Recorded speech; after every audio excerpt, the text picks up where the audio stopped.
Hey.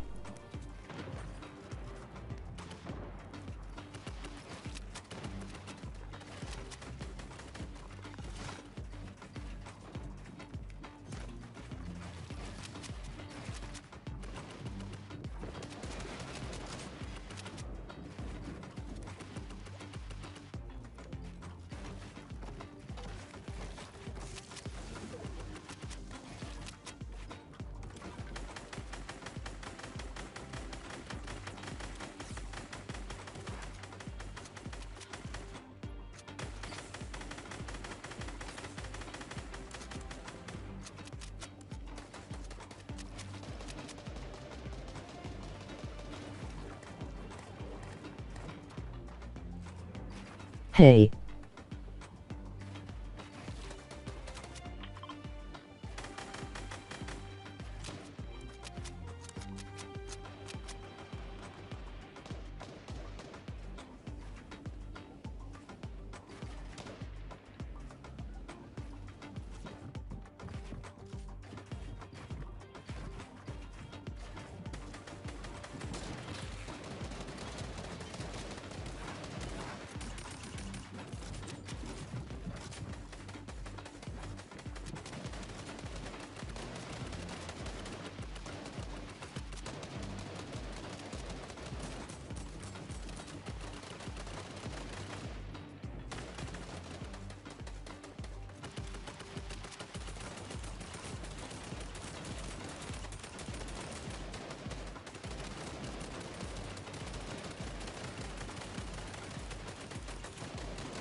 Stream element spot running royale.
GG. Here in the Forum in LA. Ladies and gentlemen, this is the Creative Showdown. How you feeling today? So much has happened in the world of Fortnite, and we're here about to call probably one of the craziest things you're ever going to see. It's a world premiere game mode and map. I know that it's going to be a King of the Hill mode. Forum, make some noise. That's what I'm talking about. Here we go. The first match. Jordan Fisher, He's her in the corner. exclusive route. They're going to win the game. This is it. And Oh they my pick it up. They have to protect him here, and this is now we're going to start to earn a lot of points. They're climbing that leaderboard, Lupo. They're in the shadows, unseen, and they will have the Ravens' revenge. GG. 2 minutes left on the clock. The Chicken Champions, surely this is going to be a win for them. No! One point! It's 1 point remaining! And the Little Whip Warriors might be able to come back into this with enough time. But there he goes. He jumps right back in. And that is going to do it. GG! Game 3 goes to the Chicken Champions. Every single person to keep in mind. There's a ton of stuff going on here, not just Fortnite. It's just a good time all around, man.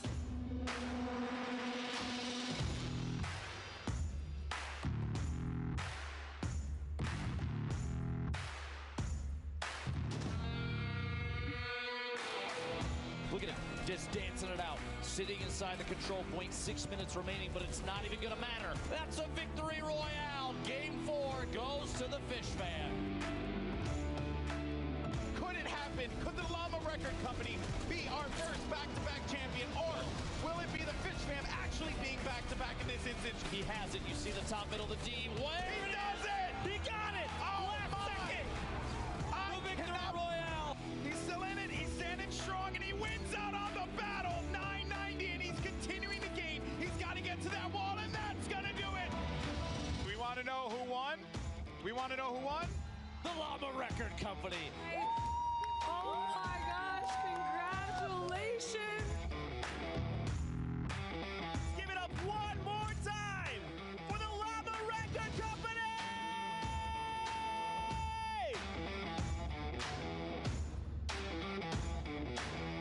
Thank you guys for hanging out with us. We'll see you guys on the battle bus.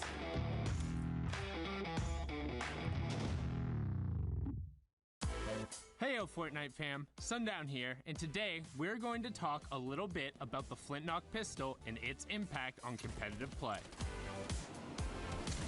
The Flint-Knock pistol is a great addition. Sometimes it'll just change the course of a fight. The things you can do is insane. You can get height with it. It shoots pretty far. You can almost use it as an AR at the beginning game just to get one shot. It'll hit for like 80, 90 in the body.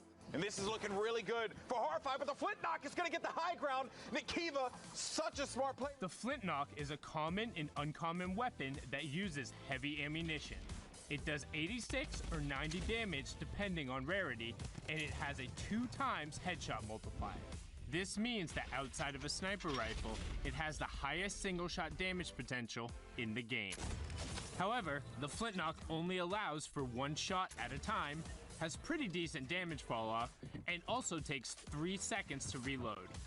In addition to all of this, the Flint-Knock also has a mobility component to it. When fired, it will impulse the shooter backwards, and if the bullet strikes a target, it will impulse the target away from the shooter. This can allow for some tricky plays to be made. Player there, runs out into the storm, jump, turn, finds him, yeah!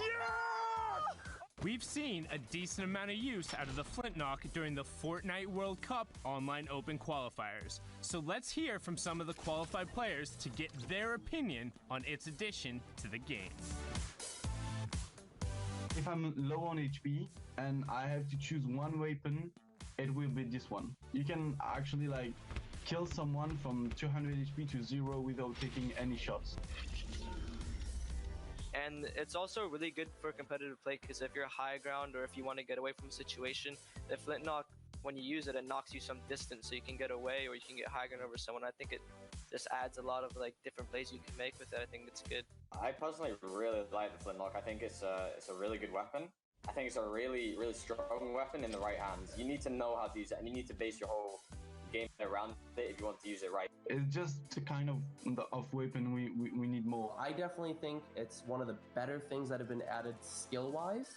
I like that it's so versatile. I really like it competitive. Definitely deserves a spot here. Thanks for watching, and hopefully you saw how the Flintlock can be utilized in the right hands. What is the best Flintlock play you've done or seen? Share it with us using the hashtag Fortnite World Cup, and we'll be seeing you guys on the battle bus, or maybe Flintlocking through the air.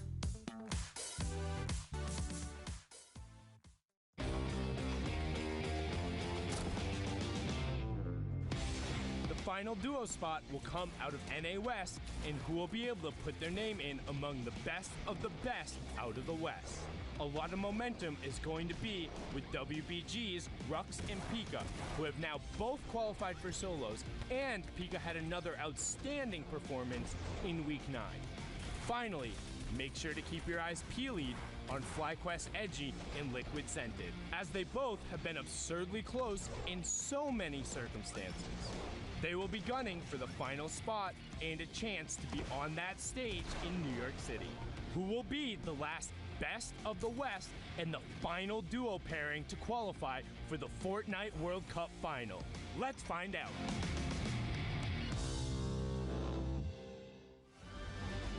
Welcome back to the final week of the Fortnite World Cup Online Open. We're getting ready to hop into our final region and find out who will claim that last spot in NA West. I'm Bala TW, and I'm going to be bringing you guys and driving you guys back in the action, starting with the schedule. So let's catch up on what we saw and where we're going right now. We're going towards NA West. We already had Oceania, Asia wrap up this morning earlier on. Then we moved into Europe. We caught the tail end of that. We then hopped into a couple of Brazil games, but then moved into NA East. We just saw the epic conclusion of that, where Vinny and Zexro and a number of other people have qualified through. And then finally, we're ending here with NA West, the final region for the Fortnite World Cup Online Open. How are these guys earning their points? Well, they are playing over the course of 3 hours, which we just saw, and trying to play a total of 10 matches. And in those matches, they are earning points by both getting placements and eliminations. Each elimination is going to be worth 1 point, but there's a total of 10 placement points up for grabs. The first threshold being that top 15, that's going to earn you 3 points.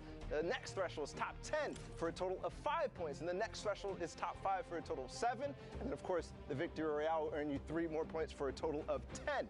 Now, what are these guys all playing for? Well, not only the spots, but their share of $2 million spread across all the region. Of course, NA West competing for a portion of that, but they are getting, this prize is going to all the players split throughout the region. And of course, the qualifying spots. We have one more qualifying spot. That's it. NA West. We've already seen Europe, their 4. NA East, we've seen their 3. Brazil, Asia, Oceania, we've seen each of their 1, but we've got 1 more to go, and that's NA West. But before we do that, we did just wrap up NA East in those 3 qualifying spots. So we're going to go ahead and hop in. We actually get the chance to talk to one of those qualifying duos. It's Macquid and Young Calculator, and I'm joined by Shio to do this. What's up, guys? Congratulations! You're going to New York City. Thank you. Yeah, I mean, I couldn't be more happier for you guys. I've been following you all the way through. Macquid, you've had quite an impressive, growth throughout the entire thing. I just got to ask, it's the first thing we always ask, what is your reaction to qualifying? What was the first thing you guys did? Macquid, I'll start with you. I mean, I called my mom and my dad. They were both on the verge of crying. I mean, it's incredible. It's like we are the two, some of the most consistent players that haven't qualified for the Fortnite World Cup, and we've been doing it for 5 days. So I hit up Calc and I was like, hey, let's give it a shot. And for the last week, and we did it. So I'm just so thankful. Calc, I mean, he just said it, 5 days. This has got to be like, it can't be a surprise. You guys know how good you are, clearly. But 5 days of practice with your duo. What happened after you qualified? What was going through your head?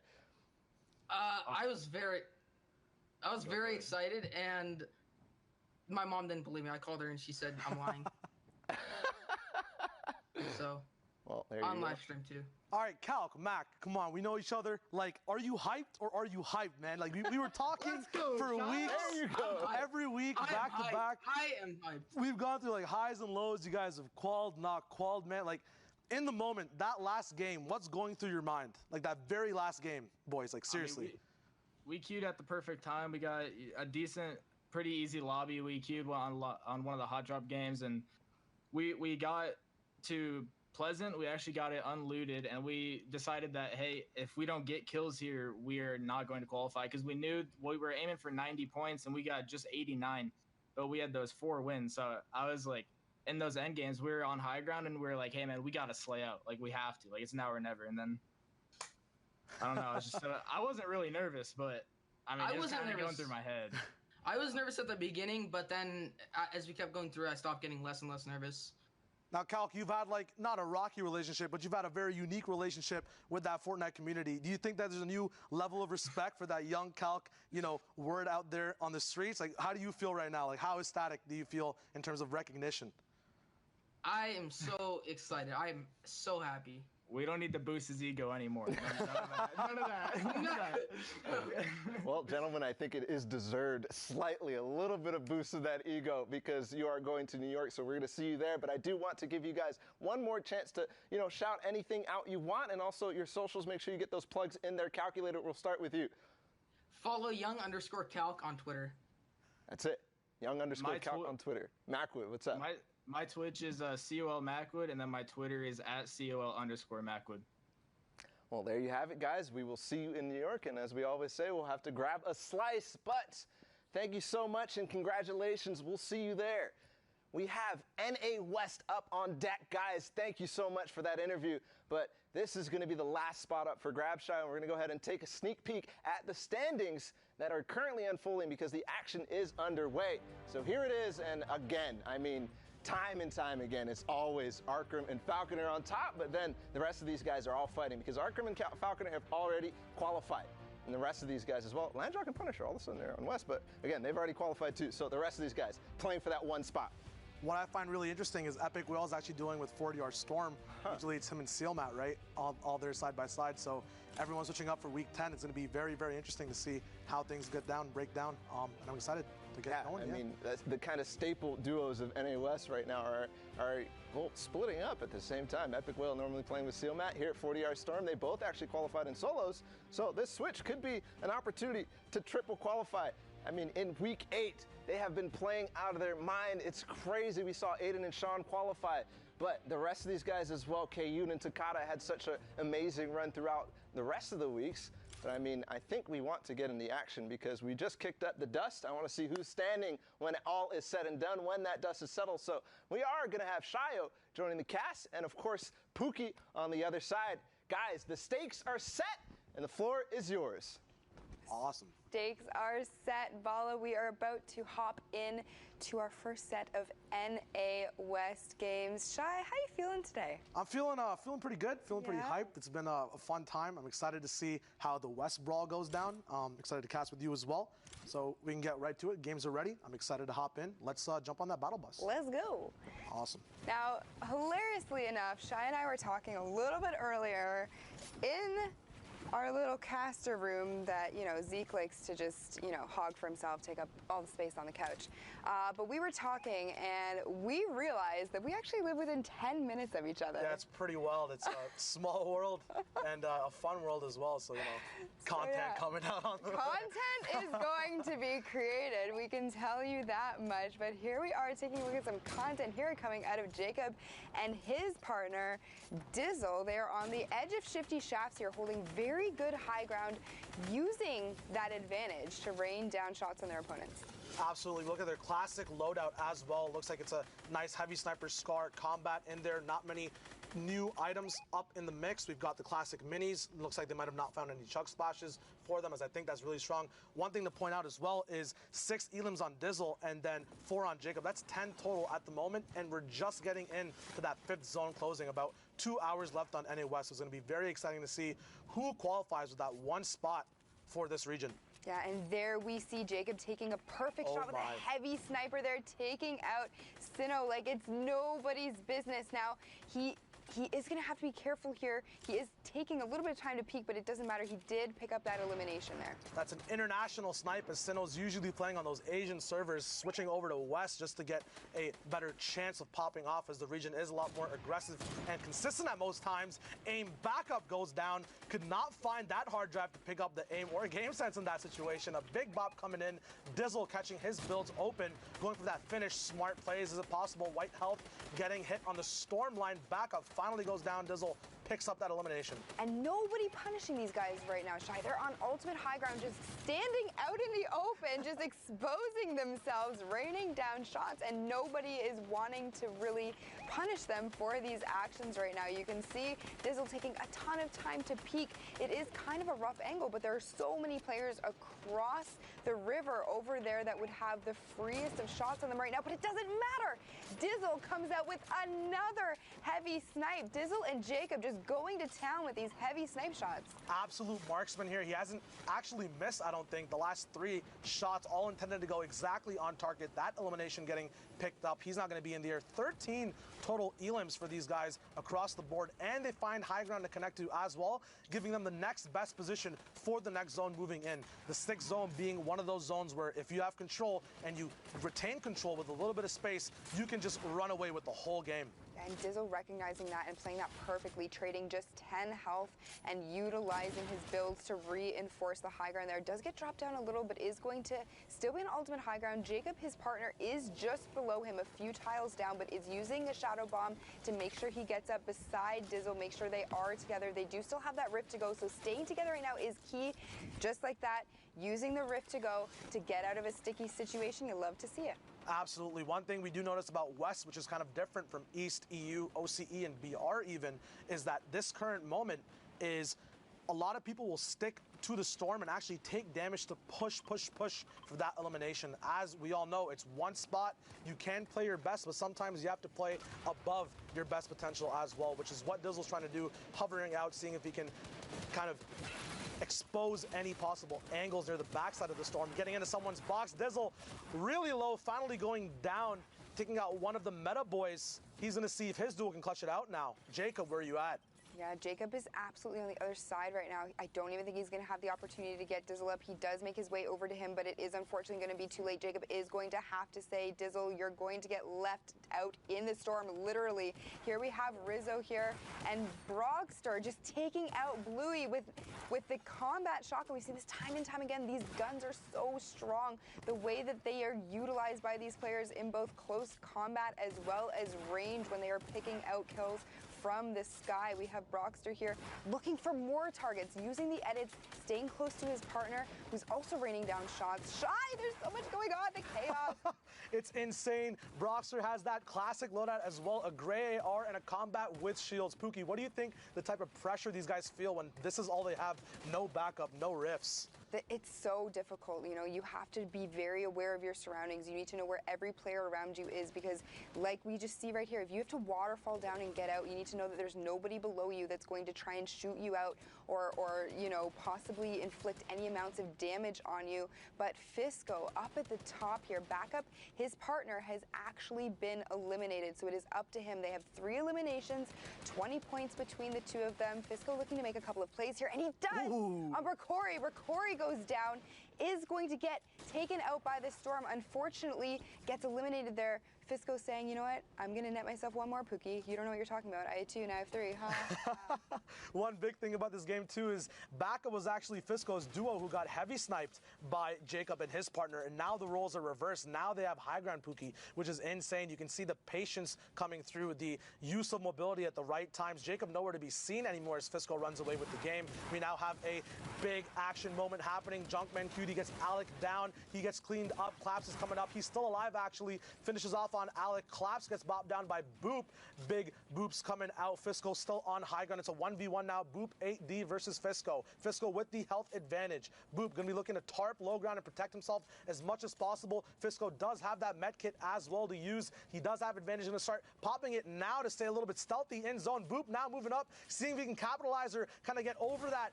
Fisco set him up. It was a setup the whole time. He baited him out, wanted him to come out and see what's up. The L dance follows up as well. Really nice last-second judgment call from Fisco there. He could have got that med kit off, but decided to just straight up jump out, go for that shot. That was sick. Boop got booped. Boop got booped. Absolutely. He did. But look at these builds. Absolutely wild. Whenever you see different points of elevation there on the map, you know these players are all going to be utilizing their materials to their fullest to make sure their rotations are strong. But here we are in the next match. We have Nolan here. We have Vibes on 60 hertz. Somebody get this man a 144 monitor. Come on. Hey, sometimes these guys could be fronting, you know, you see that name in the feed, you might get a little bit of confidence, you might over peak, and then they come straight out with their actual hertz and bop you up. Oh, I like it. The puns. Is that a Canadian thing? Are puns a Canadian thing? Do you love puns too? I love puns too. You know, I'm infamous. Hey, with my really? cookie Okay. puns, right? Cookie puns. You know that? Let's see if we can make I some. feel like we need to try really hard right now. I know production loves when I make puns.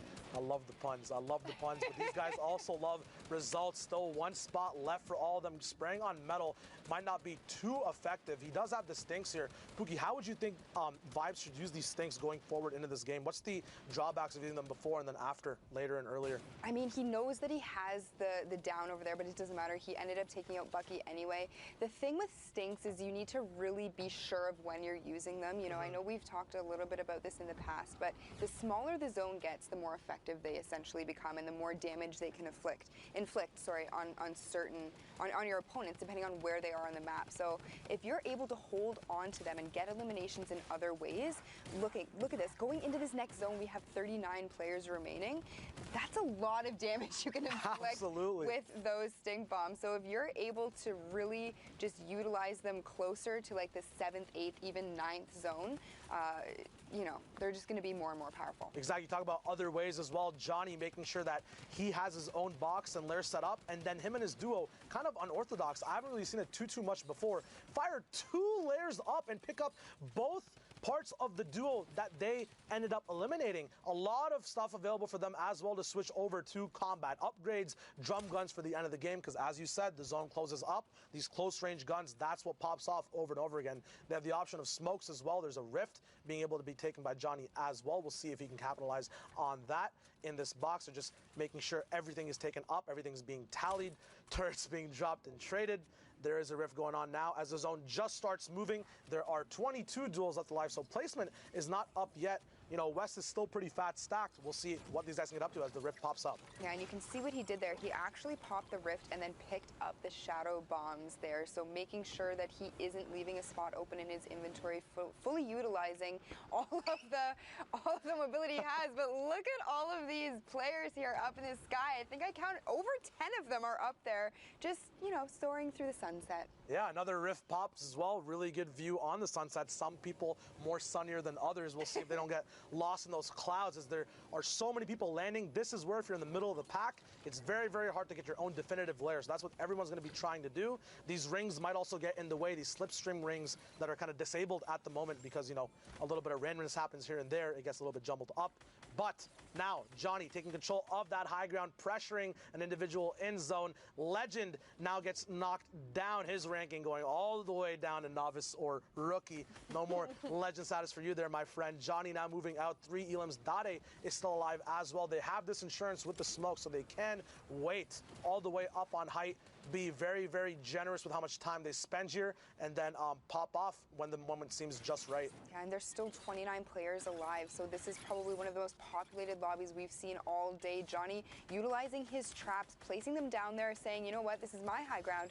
You are not going to take it, because if you do, you're going to get my high ground, but you're also going to get 150 damage inflicted. Yeah, exactly. 17 duels now left alive as the 16 are now left. One of them goes down. This next elimination batch of elims coming out is going to make it so that the 15 points of placement goes across the rest of the lobby as well. Still a lot of insurance available. They have a launch pad as well to use as they start cleaning up the server, going up all the way to 8 elims. 13 duels left alive now. Outer gets outed. He's gone. No more indoor soccer for you, my friend. You just got kicked out of the lobby.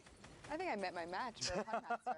Quite honestly, I'm quite enjoying this. Whoever put us together on the cast, kudos to you guys. This is great.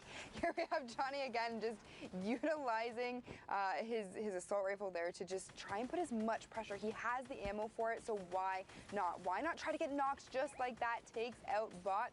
Turt, he goes down completely. We see him not being able to make it out of the zone, unfortunately. We have Typical Gamer on mid-ground.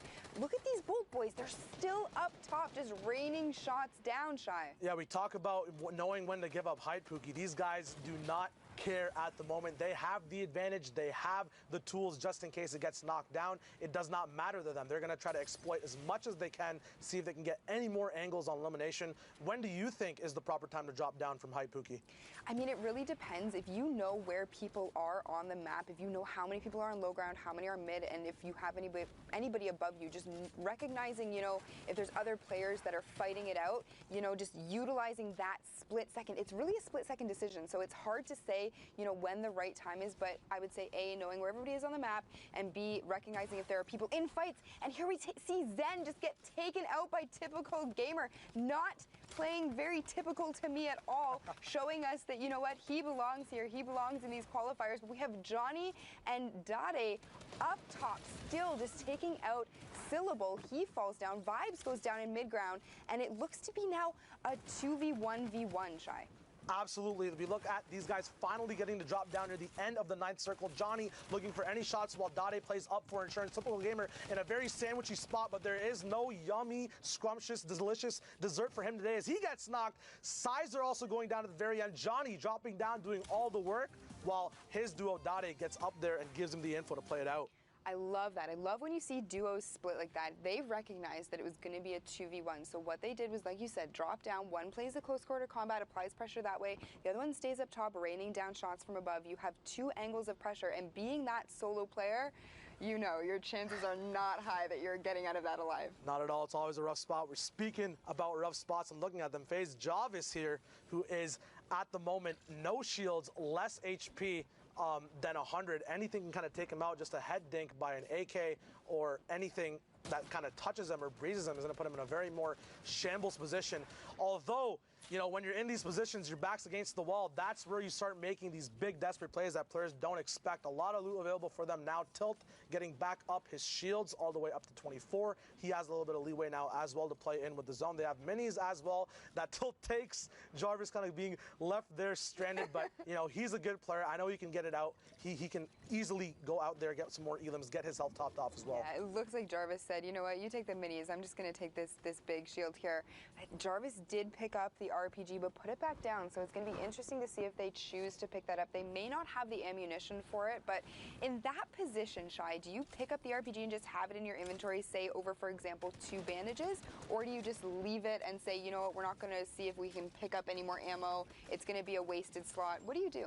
I mean, if you want to have a guarantee, if you want to just stick to your game plan and not get distracted, you know, tunnel visioning is a big thing that duos start to get into. Some people might play too much around the RPG. That's where practice comes in, right? Maybe these guys saw, and here we go, actually. This is another strat I was about to bring up. Sometimes you can carry the RPG, use all the rockets, and then take your bandages and be on with your day. But for the moment, it looks like they did find a few more rockets. Are going to play off that RPG, giving away the bandages, making this their prime focus of utility. It's a very smart decision when players decide to keep one source of big bang momentum utility and then play around that, make that their win condition. And that's what Jarvis and Tilt are going to do, who are actually now looking a lot healthier in metal instead of brick now, in a very good spot to move out in the zone.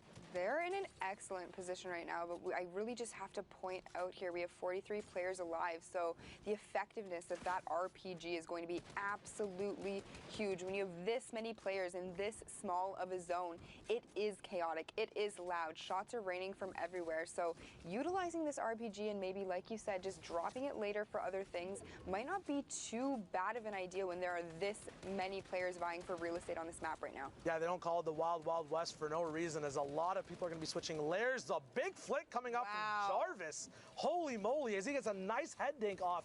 He gets Pepe off on rotation as well right before the launch pad. Him and Jarvis now going to be moving up Tilt. We'll see if he can pick up anything. Both players putting in the same amount of work as they find their own layer to pop off on. Yeah, and you can see there Tilt actually utilizing the slipstream as cover. Did you see he was kind of floating down beside it because he recognized that there were players in front of him, and you can do that. They will block shots. It's a form of natural cover, so very, very high IQ play coming out of FaZe Tilt. I wouldn't expect anything less. Exactly. It's all about being dynamic, seeing that 1 second decision and taking less than a second to confirm that decision. It saves you match, saves you health, saves you a lot of things. Now you can utilize that position, that advantage on HP, just as Tilt's doing here. Some shots coming in, but that reload, unfortunately, being something that stops him from the eliminations. Their top is going to get dropped down as they drop down as well. Tilt, Jarvis getting stuck in his own pyramid.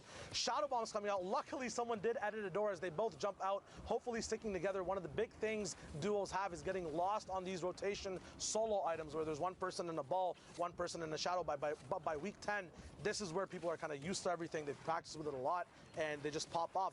Tilt now looking for any angles with that heavy sniper to follow up with. Not sure where Jarvis is for the moment. 26 duels left alive as we get, or 26 players left alive, excuse me, as we get towards the placement points. Dart getting picked up from the backside of the zone. Tilt's going to be moving through, taking a bit of zone damage off of that as well. Will it be worth it? He's going to lose a lot of shield too, blocking someone off. Jarvis very low, gets eliminated. 15 duels now left alive, so Tilt did pick up those placement points along with a few Elam points as Rex gets picked up as well. Edit's coming down, not his floor though, on the edge of Storm. Destroyer carnage on the backside of zone as he destroys his opposition. Bumboy going down towards Stinks. Destroyer actually almost makes it out but falls to the Storm. Landon and Cortex on height now. Crayon going to be moving around a lot of different layers available, but it's actually kind of unique, Pookie. The height is not too high at the moment. What does that kind of spell for the rest of the game for those mid and low ground tarps? I mean, it's much easier for them to know and recognize who is on high ground at that point, but they have to be very careful because it does not take much for Cortex or Landon to just make the play and make the decision to drop down. We talked about this a little bit earlier on.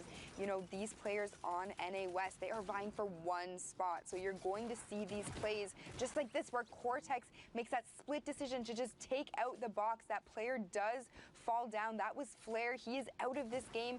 We have a few people still in mid ground, but we have Landon down at the bottom with Aldum. Aldum is by himself. He is by himself. Lucas got taken out earlier, so Synergy Aldum just by himself here. It is going to be a 2v1. Shy, we've seen it so many times before. Call this one. Cortex and Landon on the top side of this Storm. It is the 9th circle, so it will be closing out in about 50 seconds here. Can Aldum pull this together? He does have the mats, but can the mats survive the spray? Landon now going for a few angles, but Aldum sensing that drops down another layer. This is his last layer, though. Dodging that combat shotgun shot. Landon taking a little bit of zone damage and receiving some damage from Aldum in return as well. Cortex now has to be the brains of this group as he has the most shield. Will he drop down first? Will Landon play insurance? No, they're going to send Landon down. Nope, they're going down together actually, playing off of edits. Aldum finally taking 50 shots to his shields. His shields drop down. The 2v1 just perfectly played there. Did lose a little bit of HP on the initial push, but at the end of the day, these guys clean it up. Very nice janitorial services, and they get through with that game. Very dope. Very well played by those two. We've seen it time and time again. You know, I love duos just because they're so dynamic, but every time we see the 2v1, my heart just sinks. I feel for that solo player. I've been in that position so many times myself. Your heart is pounding, the blood is pumping, but no time for that. We are taking a look at Ghost, Aiden, and Ghost Sean. Aiden participating in the Pro-Am this past weekend. I had the opportunity to talk with him, and you know, just a great guy all around. I love to see him in these qualifiers doing well, and he is going to actually be pushing forward and pressuring this box here. There are two players inside of it. He makes the edit. He gets the shot off of Refined. Refined goes down, and Ghost Aiden coming in with the cleanup there and says, you know what? Where's your partner? Exactly. I'm gonna look for him. Aiden smells blood right now, and he gets Espaz. Espaz is gone. Aiden making quick work of the edits, just the flicks absolutely incredible player, deserves everything. Aiden, I love you. Absolutely. He's using this cool trick that you can, I think, only do on controller for the moment. So one advantage to them where they can actually shoot and wall replace at the same time because their button functionality is a little bit different from the PC players. So him using that twice to actually take the advantage of those opponents' walls, you know, ping might be a factor, might not be, but very, very smart knowledge there, knowing when to use those tricks, when they can be a bit too overbearing. He cleans it up though very, very nicely, gets some easy shots as Arkram now is going to be, he's going to be up top in the leaderboards actually with Falconer as well. We'll see if they can pop off at this moment. 42 points for them. They have the Chuck Splash, 6 minis, 2 Shadow Bombs as well. So they're sitting very, very nice on rotational items, but Arkram is rocking that tac shotgun, obviously not a combat, might hurt him on those long range engagements when he needs to follow up if he can't use his heavy AR. We'll see what these guys can do on this low ground.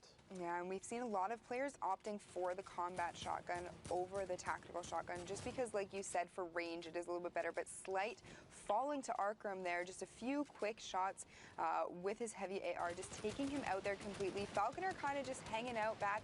I think he knows that Prequel is there. He understood that 100%, getting the edit out, and Plart, Prequel's partner, is staying back there as well. So let's see if Falconer and Arkram go for the engagement here. They've already got a little bit of damage inflicted on them, but it looks as though they are opting at this point to maybe just disengage for now.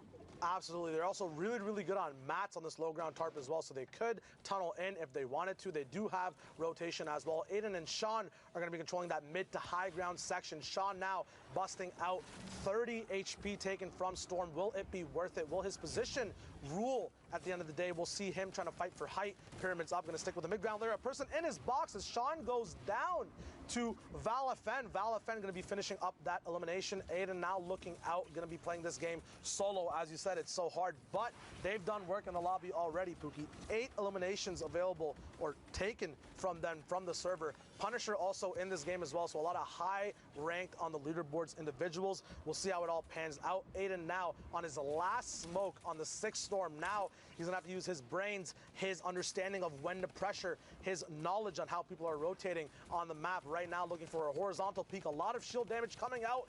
No defense from Prequel. He goes down. Aiden picking up the duo, Plart and Prequel, both falling to his Tommy gun spray, his patented Tommy gun spray as well. He's gonna see if he can get one more peek out. No, now on rotation. Pressure versus positioning here is the question of the game. That trap blocking a sight line as well as that metal goes straight to opaque from see-through. Landjock, Punisher actually going down from that duo. Landjock taking a bunch of storm damage but phases up 1 tier of tarp. He's going to be easily surviving this moment, but will he be able to live a little bit longer with that less of HP? Yeah, and it looks like Aiden is going to take this moment to maybe just try and get a big shield off. He isn't going to be able to. The storm is right at his back. He did take 10 damage there, so he's going to be very careful. He needs to get a siphon here. He needs to get some kind of knock, and he does. He gets it on Smooth. Shy Smooth falls down. Aiden breaks out of the box with 75 HP. He is rushing forward. He has the mats. He can keep doing this. He needs to keep going. He needs to try and get himself healed up, and this is exactly the play that I wanted to see coming out of Aiden right now, using the campfire to get that a little bit more effective health. He wasn't unfortunately able to get any shields off. He is going to really have to try and get some time to get those 3 big shields, or 2 rather, added to his name if he wants any shot at lasting in this game right now. Absolutely. Shields are a big privilege in these endgame circles. Health is what most people love to have. We'll see if he can get those big shields off, playing with a classic loadout as Falconer misses a quick snipe but catches himself with that redeploy. He also has a heavy sniper available, which is not reloaded at the moment, but doesn't need to be, as the combat is the main player of his loadout at the moment. Another redeploy catch coming in, gonna make him a very, very sneaky and infamous coming in from the backside of the zone. Finally catches up to Arkram, gonna be looking for shots. Again, they own all the walls. The walls see and hear everything these duels are doing, and they're calling back saying, "Give me elims, it's my turn now." It's boom. My turn for elims. Falconer there using his shields to get himself healed up. We see Aiden unfortunately going down. His reign in this game is over. We have a cow at the very top, ultimate high ground, and here we have Arkram and Falconer down ultimate low ground, utilizing their builds to try and get those edits out. recognizing where there's opponent right on the other side of that wall. They're going to make the edit. They do. They make the edit. This is why it's so powerful to build out like that when you're on ultimate low ground. You need to be tarping like that because you have all the control, Shy. I believe Epic Will was also fourth, and he goes down when we last checked up on the leaderboards. Unfortunately, Falconer and Arkram, though, are both going to be alive in this end game as it is, and it looks like a 1v1, v2 at the moment. LV going up. Arkram, Falconer going to retain that high ground. We'll see if they can close this game out. Falconer dropping down as Arkram stays up top. LV in a box, but gets bopped as he falls all the way down. Doesn't look like he had any mats left for that one, or maybe he fell down to the pressure. Very, very clean win from Falconer there. Very, very clean indeed. Falconer and Arkram pulling out 11 eliminations, securing themselves that victory royale. Congratulations to those two. We are just getting started with these NA West games. They are on fire in this region right now. Bala, have you been watching? I have. We're about halfway through NA West, and that Nice. is just a presentation of why Falconer and Arkram are at the top of leaderboards and why they've already qualified. Zeke, we've got some stuff to look at, some highlights, some breakdowns from those last 4 games. For sure, my man. Let's take a look at Bolt, Johnny, and Dottie. This dynamic duo, I mean, they just represent what you should be doing here, right? Like, this is going to be the skill gap you're looking to achieve all the time. You know, we've heard from several players as far as like 12-hour days of nothing but Fortnite. And this is what this translates to, right? Bolt, Johnny, and Dottie together, they're just maintaining high ground, tearing through players in these late game circles. Now we're going to be watching them through until a victory royale here. And just watch, you know, you can see a lot of team coordination, knowing when to tarp, when to have your dual partner apply pressure. And you see Dottie there on Johnny's left, and he just continuing team fire, right? And in this moment, Johnny's like, all right, I need to tarp out, keep our momentum going. We cannot be stopping for anything. We have to be ready to move. And again, just knowing how to navigate fights, knowing how to isolate enemies and lock them down. It's very important, especially in these moments, right? Like, you make a simple mistake and it's going to cost you. Here, they just get the drop and shut the player down. Massive victory out for them. Now, Cortex and Landon here, similar kind of situation in the late game. We saw not that long ago, just the way they kind of terrorize this entire lobby. And this is almost a textbook win, right? They're in a 2v1 right now. Cortex taking the lead. Landon trying to split attention there for just a moment, just to distract the enemy players. But of course, now we get to take a look at the standings. So Arkram and Falconer with that win that we just saw, pushing themselves up to 61 points. But of course, this duo is already qualified. So right now, it's Epic Whale and 40R Storm who are getting that one spot that they need. And of course, this duo is kind of a last-minute change, right? We usually see Epic Whale with Sealmat, but 40R Storm and Epic Whale have qualified in solo. So who knows? Maybe this is the formula that you need to get to New York and NA West. Yeah, I mean, they're making it work for them, right? Sitting here in second place with the 49 points. So don't forget, there is only the single spot. So if they stay just below Falconer and Arkram, that means they could potentially qualify. But don't forget, we've only got a handful of games played, right? You said it best. We're halfway through, but there's still anyone could jump up, right? Look at from 49 down to 42. That's a 7-point differential. That's just one good game. Hitting top 5 will net you the difference there, right? And again, this spot really is not counted. Obviously, they're doing the best. They're going to get that #1 spot in the prize money, but this is all what we're talking about. I mean, 49 to 42, you just said it, 7 points. That's nothing. That really isn't anything at all. But some of these other guys, we just talked about Dade and Johnny. We broke down that win. They're at 43 right now. They've got 3 games played, so they're starting to heat up a little bit. That's typically what we see from them. Zeke, they always start at the top of the leaderboard early, but then end up falling down slightly a little bit. We also want to take a moment to check out, you know, what's going on the socials, Zeke. Yes, so in case that you maybe didn't hear, we actually have a new Twitter handle that is FN Competitive. Check it out. That is going to be your go-to for all things Fortnite competitive going on in the future. Check it out. Send it a follow. We'll constantly be posting updates of things coming up. We've got trios. You enjoying the stream? Trios tournament, Fortnite World Cup Finals. This is all going to be like the new one-stop place. Yep. One-stop shop. Yeah, it's one-stop shop. I don't know. I think that's right. One-stop shop. You got it. Yeah, we'll got it. Hey, there's anyway, clips, everything there. I've been checking it Check out all day. It's awesome. You got to throw it a follow. But with that, we need to get back into the games. And we're going to throw it over back to Shy Wager and Pookie. Thank you, Bala. Don't mind us. We're just over here playing around with filters on our phone. I joined this to watch it while I am on the highway driving home. Doesn't really matter. LOL. Hopping right into these NA West games.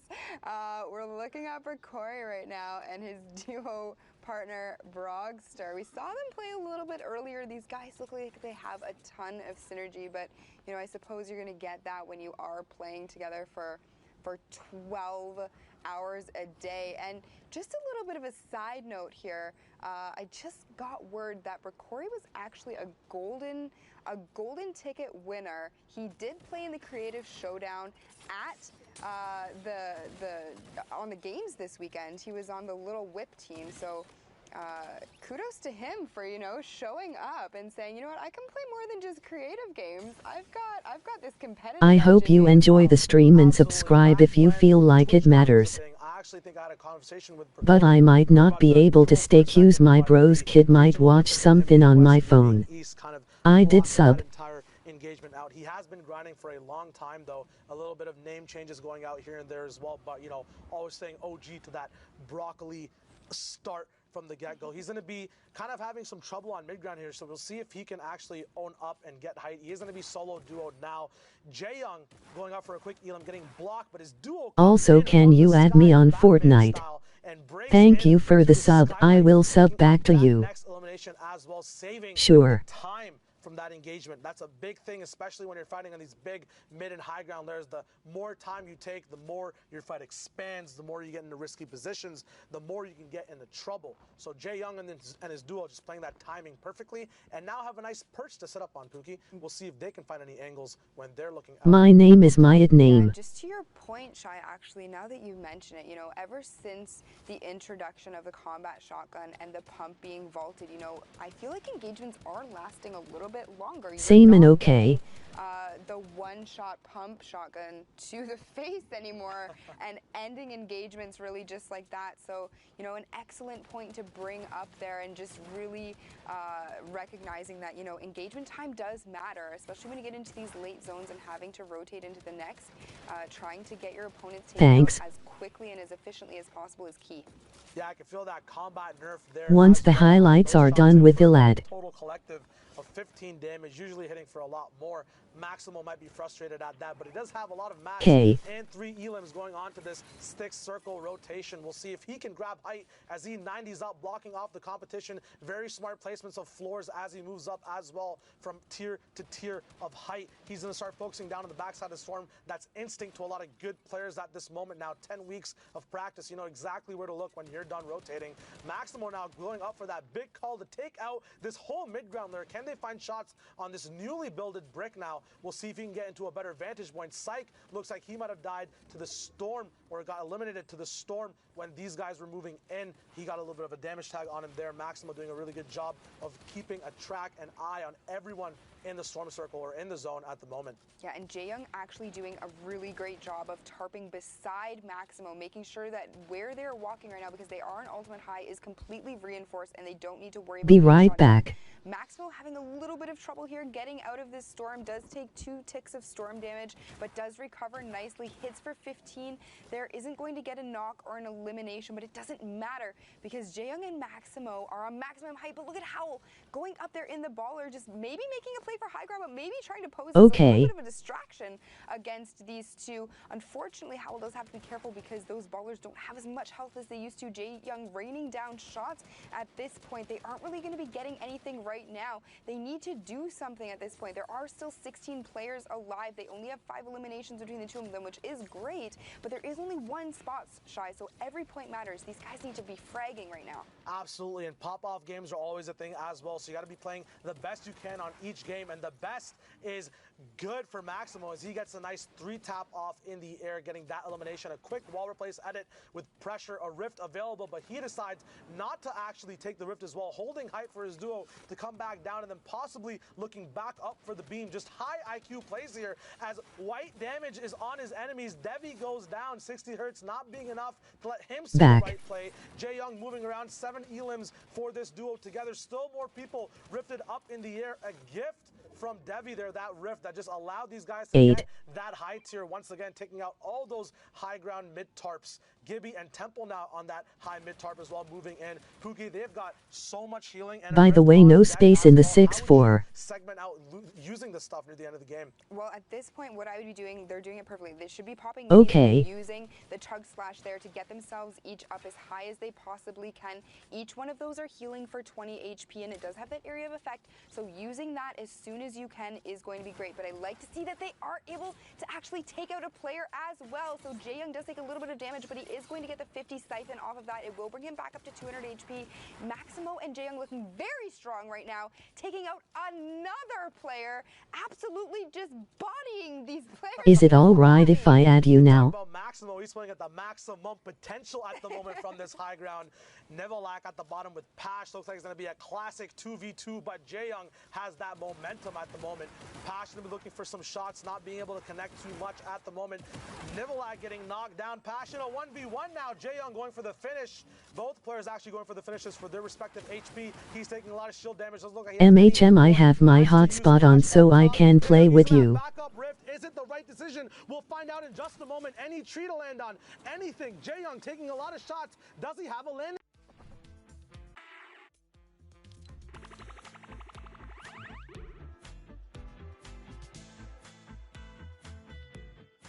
I have no mic and you don't gots to play.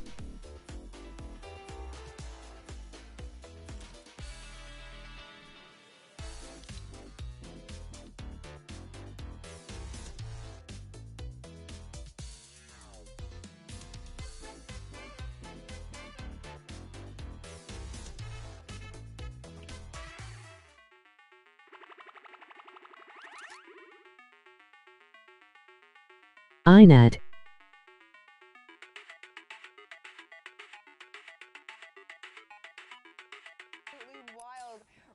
I try then. Still had those 2 utility slots that he hadn't used, the Rift to go and the Chug Splash, playing that perfectly. Somebody needs to clip that on stream. Please shout it out to me or Shy at PookieFace. I'm just sitting here chilling. I want that one to go on my little wall of clips that I have on my desktop at home, because that was amazing.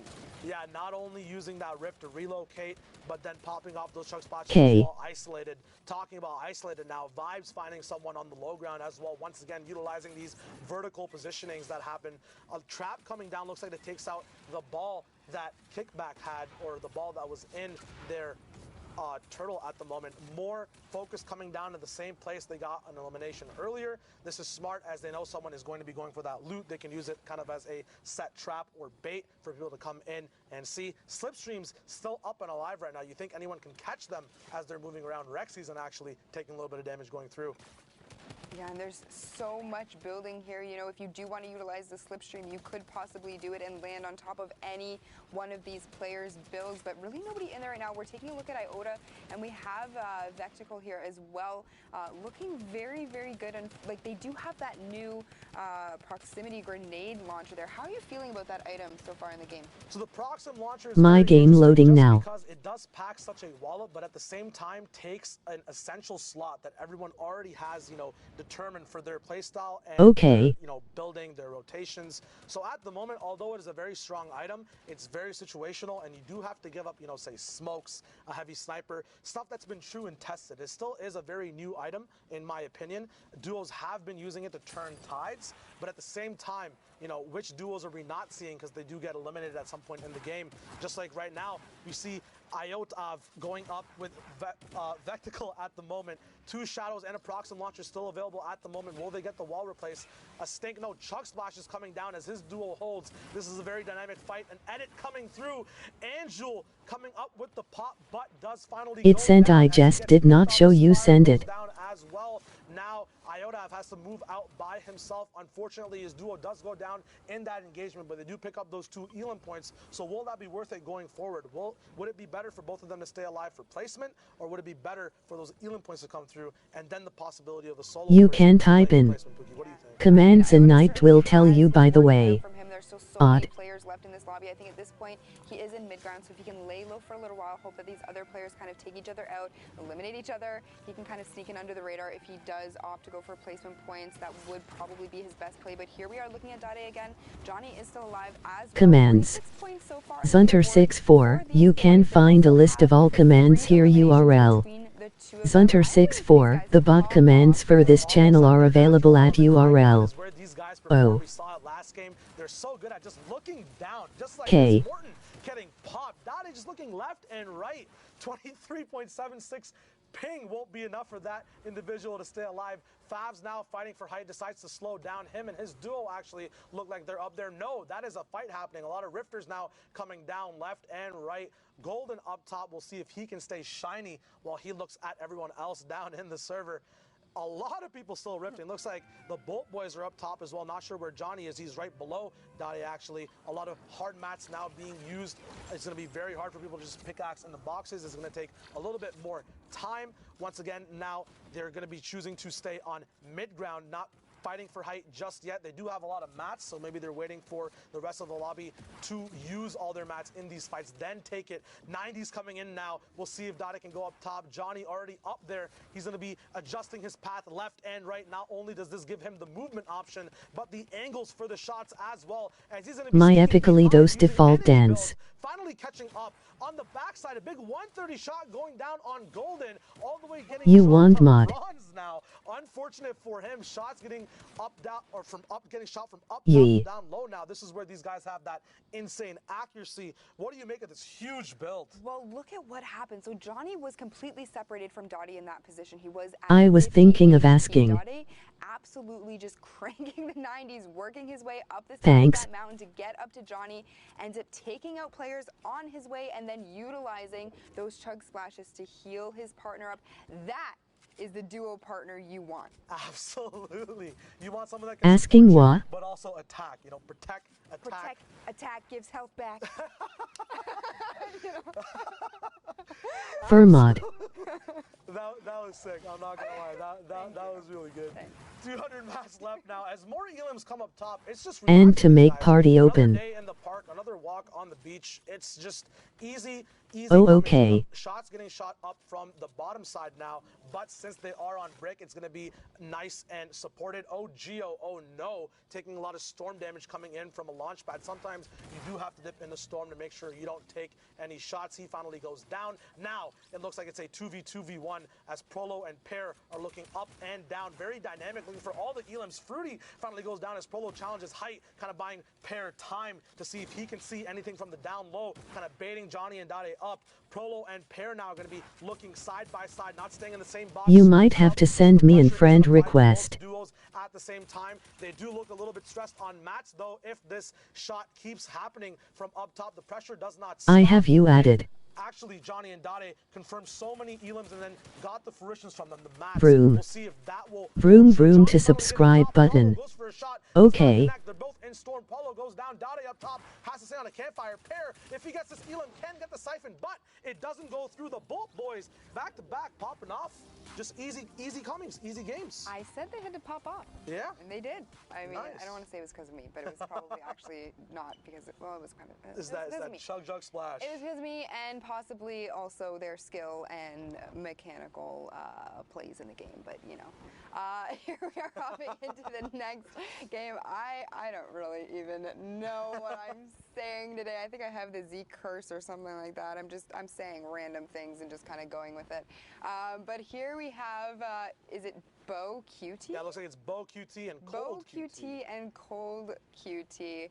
Couple of cuties here, just sitting in their cone. Wait, you unfriend? I know you can't really see it, but there would be an edit there.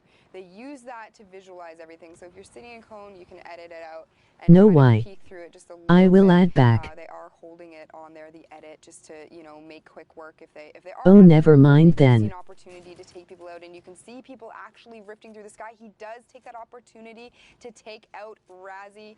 Razzie, unfortunately, getting to take the L dance done to him. You hate to see it, Shy. Absolutely. Right now, too, Bo, although he can play around his builds, has to play around a gray tack as well. So we'll see if they do end up surviving. We go back to our I can't find you. Jarvis and Tilt, both going to be in ballers as well. They do have a Chug Splash as well to use. They're going to be going left and right, utilizing the speed boost and momentum for looking the right way when you hit that boost on the baller. There is kind of a skill gap if you do want to be very efficient. Tilt kind of going in between builds and a fall behind Jarvis. Will this prove bad for the duo? Jarvis still looking healthy. These guys do have 4 eliminations right now as we move in to the 5th moving circle. He's going to be looking to get a nice position. Looks like these guys finally got high ground, almost securing their balls. Tilt, or their ballers. Tilt's baller going down. Jarvis and Tilt now on the highest point in the map as the other individuals have to kind of hop off from Geyser's not going to be available to come down. Is it going to cost too much though as those combat shots are coming in? Astra getting switched on. I send. AR. Maybe, you know, Tilt saying it's time to beam. You know what? Enough of the pop shots. Enough of the pop shots. Although he only had 36 HP left. Or okay. Less. You know, it was just one shot there with the AR. But you know what? I mean, better to go for that. If the first shot accuracy, it's a way easier shot than try to, you know, pump pellets into somebody from. Want to play duos after this game? But here we are taking a look again at Cold and Bo, just sitting in the ground, not really trying to go for anything. They have 1 elimination each. They are playing very, very safe. I have to mow the lawn. What do you make of this, Shy? Why are they playing so safe? I mean, they're looking for options. A lot of duos, when they have this much flexibility in their loadout build, you know, they have the heals, they have the rotation, they have the beam, they have the close range shots. They have options. It's not always good to force out one type of game style because you might have another one pop up in just 2 seconds. So they're probably just trying to feel out the server, use their position for that 6 zone. See Ema play solos. the players in them will treat their rotation, their position, and then play off of it that way. Once again, they probably don't want to get too close to people as well as Bo only has that great tack. These beams coming in greatly, getting a lot of pressure, eliminations left and right, up and down. Cold playing on a D-pad basically with this shot that he has. Just insane, hitting every single bullet that he fires. Cold now moving forward. 5 elims for these guys. 21 duos left alive. So we're not at placement just yet, but points being picked up by these reactive and proactive duos as well as they make things happen. Dolphins goes down as the Chug Splashes come up. Really, really cool interaction where one person can still shield up and get health as they're moving around on the map. What do you think is going to happen this game with Cold and Bo? You think they're going to pop off? I mean, they literally just went from 2 to 6 eliminations between the 2 of them. So exactly like you said, looking for options. You called it perfectly. These guys are probably just waiting it out. Knew that they didn't have the ability to, you know, do anything long range with explodes or snipes. So they were waiting for people to get close to them. But here we have Yagi and Lucas getting rifted out there. Yagi putting a ton of damage onto his opponents there and really pressuring them, but he is going to pull his umbrella early. Take a look, see maybe if he can make a play for high ground. We have Destroyer at the very top with his duo there.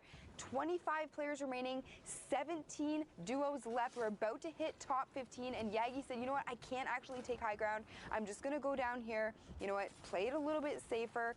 I don't know where Lucas is. Did he get separated? Oh, nope, there he is. Just dropped right in, right as I said it. Like a feather just drops from the skies. So graceful. Link up with his partner. Yagi now trying to get into a box. 8 elims on him right now as Lucas is playing kind of the support role in this duo. Shots coming in, a trap available. It is his, so he can bypass it. Dart wow, the flicks. Holy. Holy.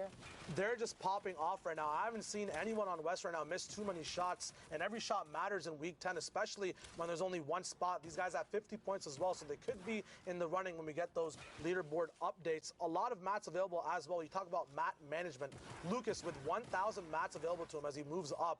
Just amazing plays here. Getting those mats as well from eliminations is just, it's perfect at the moment. They have an RPG as well, Pookie, that can use late game. They do. They only have 2 rockets in it, though, and they are a little bit separated. They are going to have to get together here. Yagi had put down a campfire, so he was probably calling up to Lucas to say, you know what, come sit with me by the fire. We're not going to roast any marshmallows, but we are going to get some health back. But here we see them breaking out of this box here. And Half dies mod work, I forgot. Down, and they do. He drops him down with the RPG, doesn't get the shot off, unfortunately, but we see them here. They are getting into the top 6, so very close to the top 5 placement, but he only has 5 health, Shy.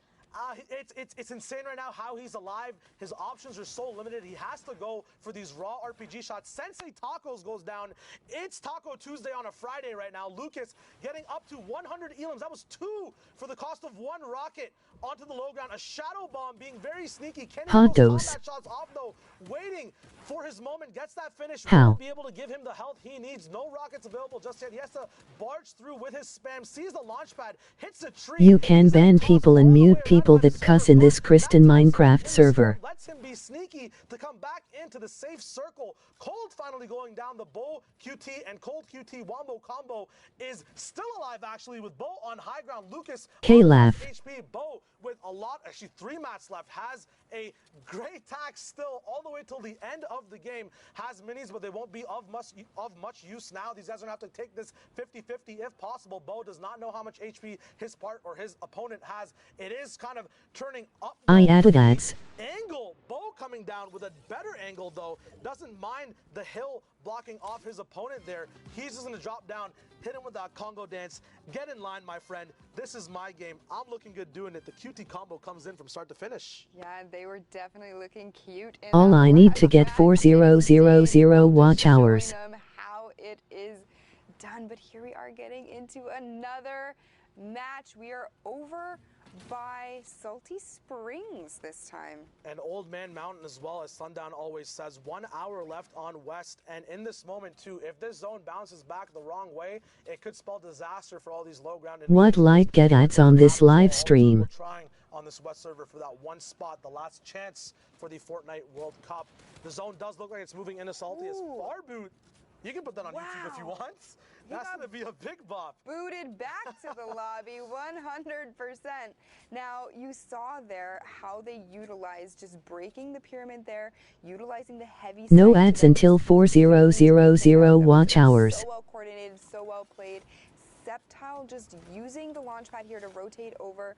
His teammate Chio is or just 1000 subs. a little bit, but he isn't K. taking too much damage. They do have a ton of healing between them, so we're gonna have to see if Chio can join him. They can utilize the chug splashes, but Chio says, you know what, no, there's a player up here, and I think I want to keep an eye on him right now. He may have made a little bit of a mistake. K. Now you can see how much health he effectively has left. Yeah, I think when Sceptile actually took that launch pad, it got shot out by someone in the actual safe circle of the storm, and then Chio was forced to use one of his Rift to Ghost to actually get out of that situation. Chio now getting finished off by that stink grenade. Be right back. Sir Demetrius, Sir D.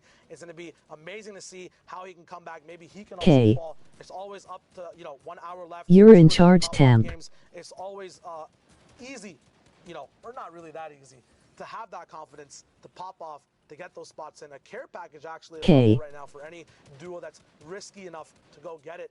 Looks like it's being boxed over. That could change the tides of the game for individuals. But as I said, it is a risk. A lot of pressure gets put down on those individuals, Asset and Garrett, when they try to make that play. Yeah, and you can see here Base Soldier and Sir D just sitting up in the box right now. Got a shout out to Base Soldier, a good friend of mine. We play together often. I love seeing him in these games because I love seeing how he plays when he is not having to put me on his back and carry me. Now we have Cypher, PK, and Ranger actually down at the low ground. I caught these guys. I caught a little bit of Cypher's stream last night when he was trying to qualify for today with Ranger. These two looked so strong together. Game after game, they had a plan and they follow it.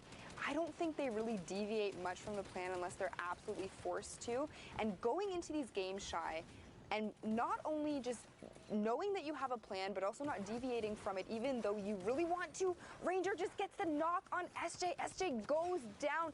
He's down. He's going to end up finishing him off, breaking out of the box there to rotate over, uses the Rift, pulls up Cypher, and they are out of there. They net themselves one more elimination, putting this duo at a collective 6. Sceptile is also still popping off. Finally picks up the duo of Acid and Garrett on that mid-ground layer. Knock, knock, open up the door. door, it's real because Ranger and Cypher just randomly stumble on that duo in the mid ground, get a very nice point boost as they move up as well in the server. Now have ultimate height, going to be looking down, a very nice relaxed leisurely time, trying to find as many elims as possible. But Rifters are coming up from up top. How would you prioritize, Pookie, when people are coming up from up top, you have to get elims down low? What is the focus usually when you're trying to maintain height? I think honestly, like looking into the sky, trying to, those are free eliminations there, Shy. You know what? Like those guys were hanging in the sky for so long. I've seen time and time again, these pros are able to just completely knock players out of the sky like that. So if you are well tarped and you have the floors and the pyramids protecting you, I think looking above is key. And just like that, we see Cypher taking out another player down below. So prioritizing people above you first to make sure that A, don't take high ground, and B, maybe you can get a quick elim is probably the best route to take there. That's absolute facts, because that is the priority. That's the trouble you have on your lair. And then, just like Cypher did, you can just focus down and pick up anyone else on that low ground. V-Day up in this game is over. Vide, Base Soldier now knocked down to a lower tier of height in the game. Shadow Bomb's available, but a Baller as well as Opa is going to be forced to actually move around on foot in this zone. The Baller might not be the best option moving around this cluster of low ground where there's so many builds. The Baller has to bounce off multiple times as well. Cruels finally goes down. Open House to move on by himself. Does get a nice back shot towards an enemy who was not focused on the storm. You always got to protect your back as you're moving through. You never know who's going to have that much trouble moving into circle. Open House smartly going up one height layer as well onto the mid ground. Base Soldier getting knocked down as well as Opa just continues his tirade on the whole server up on a campfire. Not sure if he recognizes, has no more mats left, so he can't go for the wall replace. Only has his reactions, his true wit, has his flicks up as well. Can he juke out? 2 HP, the Base Soldier. Elim comes clutch for him to get his first Siphon HP up, but he did end up dodging the shots. His movement is so good, but not good enough there as Wilds picks them up. Ranger now on the bottom, picking up the back of Wilds, and Mercs gets murked as well. Ranger hunting everyone else in the server. Subtle, who we saw earlier with these combo snipes and these stink grenade usages all across the map, is going to have height in this moment, Pookie. Yeah, and it's a 1v1v1, so you know what, Ranger had to unfortunately say goodbye to Cypher in that moment and just keep going. We have Subtle at the top, Bolt versus Duo. Bolt loves Duo, and Ranger down at the bottom. Looks like there's going to be a little bit of a play here for high ground. Bolt ends up taking it from Sceptile, who was trying to do a little bit of a heal off, but Ranger's just sitting at the bottom waiting. Let's see, Ranger does have the most health at this point out of anyone. Sceptile does have that Chug Splash, but it's not enough. Looks like he might have just ran out of mats. LV's Duo takes over that height, but Ranger with the shootout. LV goes down. You can build up, but you have to stay supported. You have to have that foundation, and it just wasn't there. Balla, did you see that? What do you make of it, man? The West is wilding up. I did see that, and really what it's the question I have right now is, are they really silencing the haters? Everybody who says they spend too much time creating awesome content, that Cypher, PK, and Ranger, with that win and their performance in PK, they've got to, you know, start to silence these guys, Zeke. Yeah, for sure. I mean, we literally just were talking about it. These guys have been grinding. Vroom to subscribe button. This is the product of it, right? Like, they're showing everyone, hey, we deserve to be here.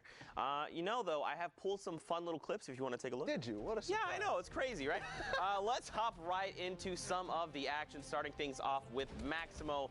Those rifling skills are absolutely insane. Also, this combat shotgun flick. Also, tiny baby shout out to Brockery. I actually met him at E3. Super chill dude. He was very excited. And I was very excited to meet him. One of the best players on West, too. Yeah, absolutely. I mean, I feel like we had to highlight this, right? Jay Young's 90,000 IQ play, dropping down into the tree and just using the Chug Splash. I love how he lands in the tree at the perfect spot that breaks the line of sight from anybody, too. So that's just clutch. You love to see it. And, of course, I highlighted them a little bit earlier on in the last package we did here. But, of course, Bolt, Dade, and Johnny. Don't forget, right? So in case Johnny isn't on your radar, Johnny is the winner of the Blackheart Cup, right? He's the first controller player to win a major tournament. And now to see him, like, this is why I like highlighting this duo specifically, because this is a duo I believe can qualify. I think they have everything there. They've got to put all the pieces together, and they could potentially see a qualifying spot, and they continue to have pop-off performances, right? And especially, like, look at this right-hand angle. You know he's trying to do everything. The player jumps out and he's ready with the nice little duck and weave. This is the kind of play you need to be bringing to the finals if you're looking to qualify.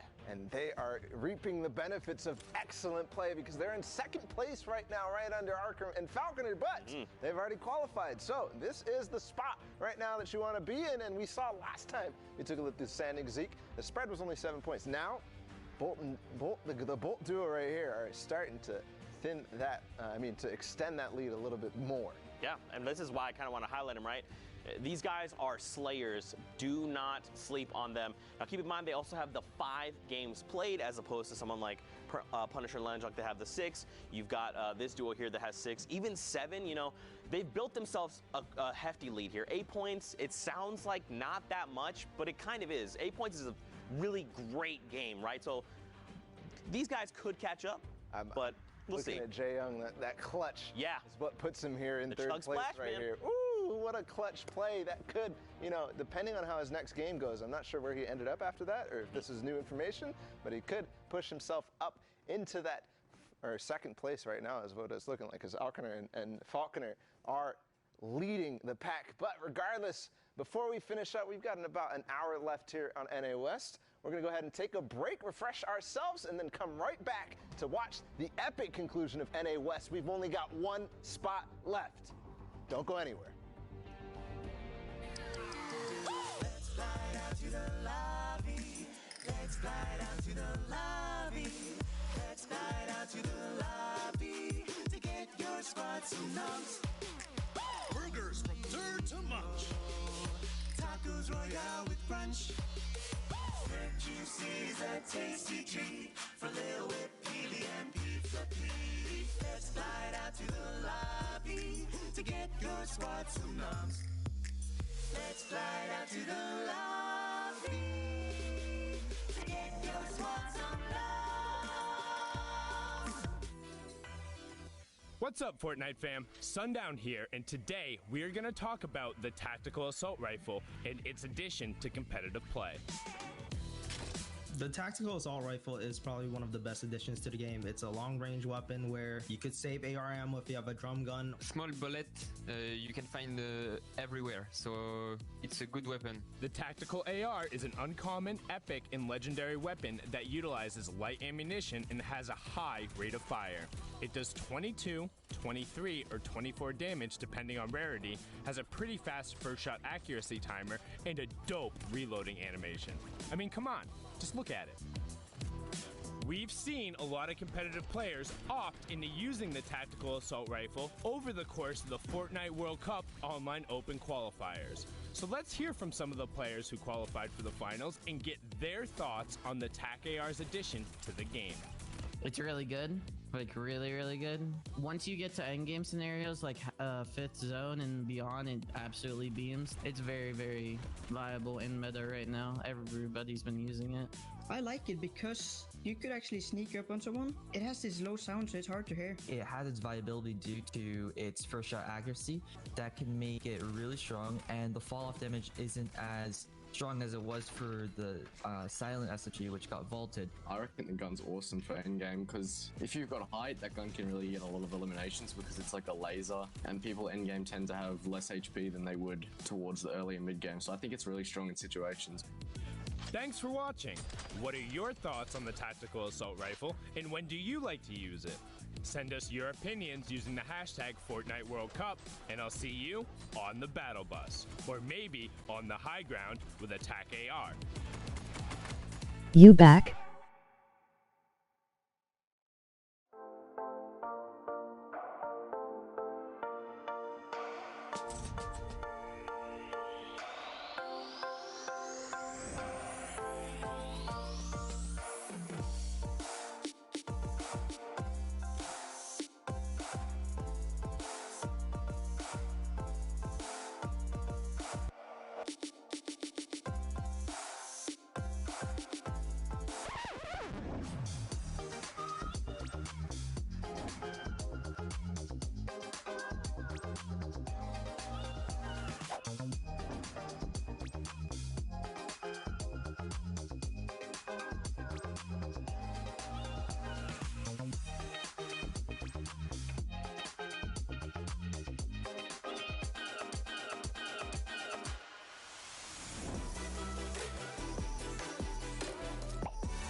Welcome back, Fortnite fam, to the Fortnite Online World Cup qualifiers. My name's Face.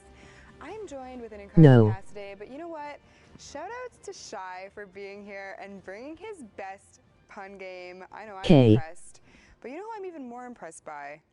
These two gentlemen that are about to join me to cast these next set of games. I've got Bala, I got Zeke. Boys.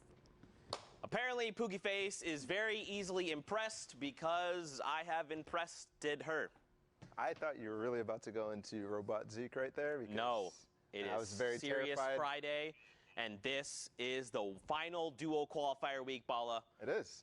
It all comes down to this, man. Yeah, it does. It all comes down to this. We've seen the leaderboards. We've seen Dade and Johnny kind of pushing their way up there, and then obviously Jaeyoon with his clutch.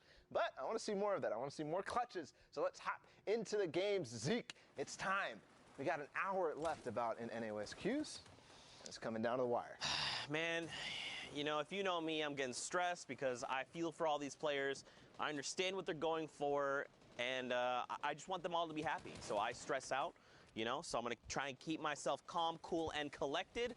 Probably not going to work out, but I just figured I'd be honest and upfront with you. Fluff Bro going to be immediately beamed by Nibs here, and CLG Crispy, his duo partner. I'm liking what they've got going on right now. They are. They're going to find 2 eliminations and possibly add to the stress of some of these guys. The pressure. Zeke? Well, you know, someone dealt it. I can explain. I can explain. I didn't mean to click there. I didn't mean to throw the stink. You know, it's my fault. Sometimes it just came out. You just get. Typically, you would want to just say "excuse me" in those moments. You know, like yes. I just released it. Excuse me. I did not mean to fart this gigantic, nauseous gas cloud. But things happen. You know, we're only human. It netted them an elimination earlier, so you know, get excited a little bit. But Crispy and Nibs now going to go ahead and use the launch pad and get towards the other side of the zone, which is where all these players right now are basing up and getting ready to, you know, go for all the action that they can and let some of that pressure loose. I mean, they got to try and make sure that everyone else is feeling that pressure that you're talking about. Because again, this is the final dual qualifier week. This is it. It is now make it or break it time. Phoenix A. Phoenix. Yeah. I'm just going to Phoenix A. Yeah. A. I was trying to be very excited, Phoenix. Yeah.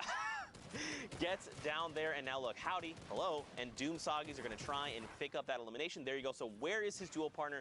Probably has just abandoned ship. He's like, you know what? I'm going to leave. Good luck. I need to try and play for placement because top 15, of course, is that first placement threshold.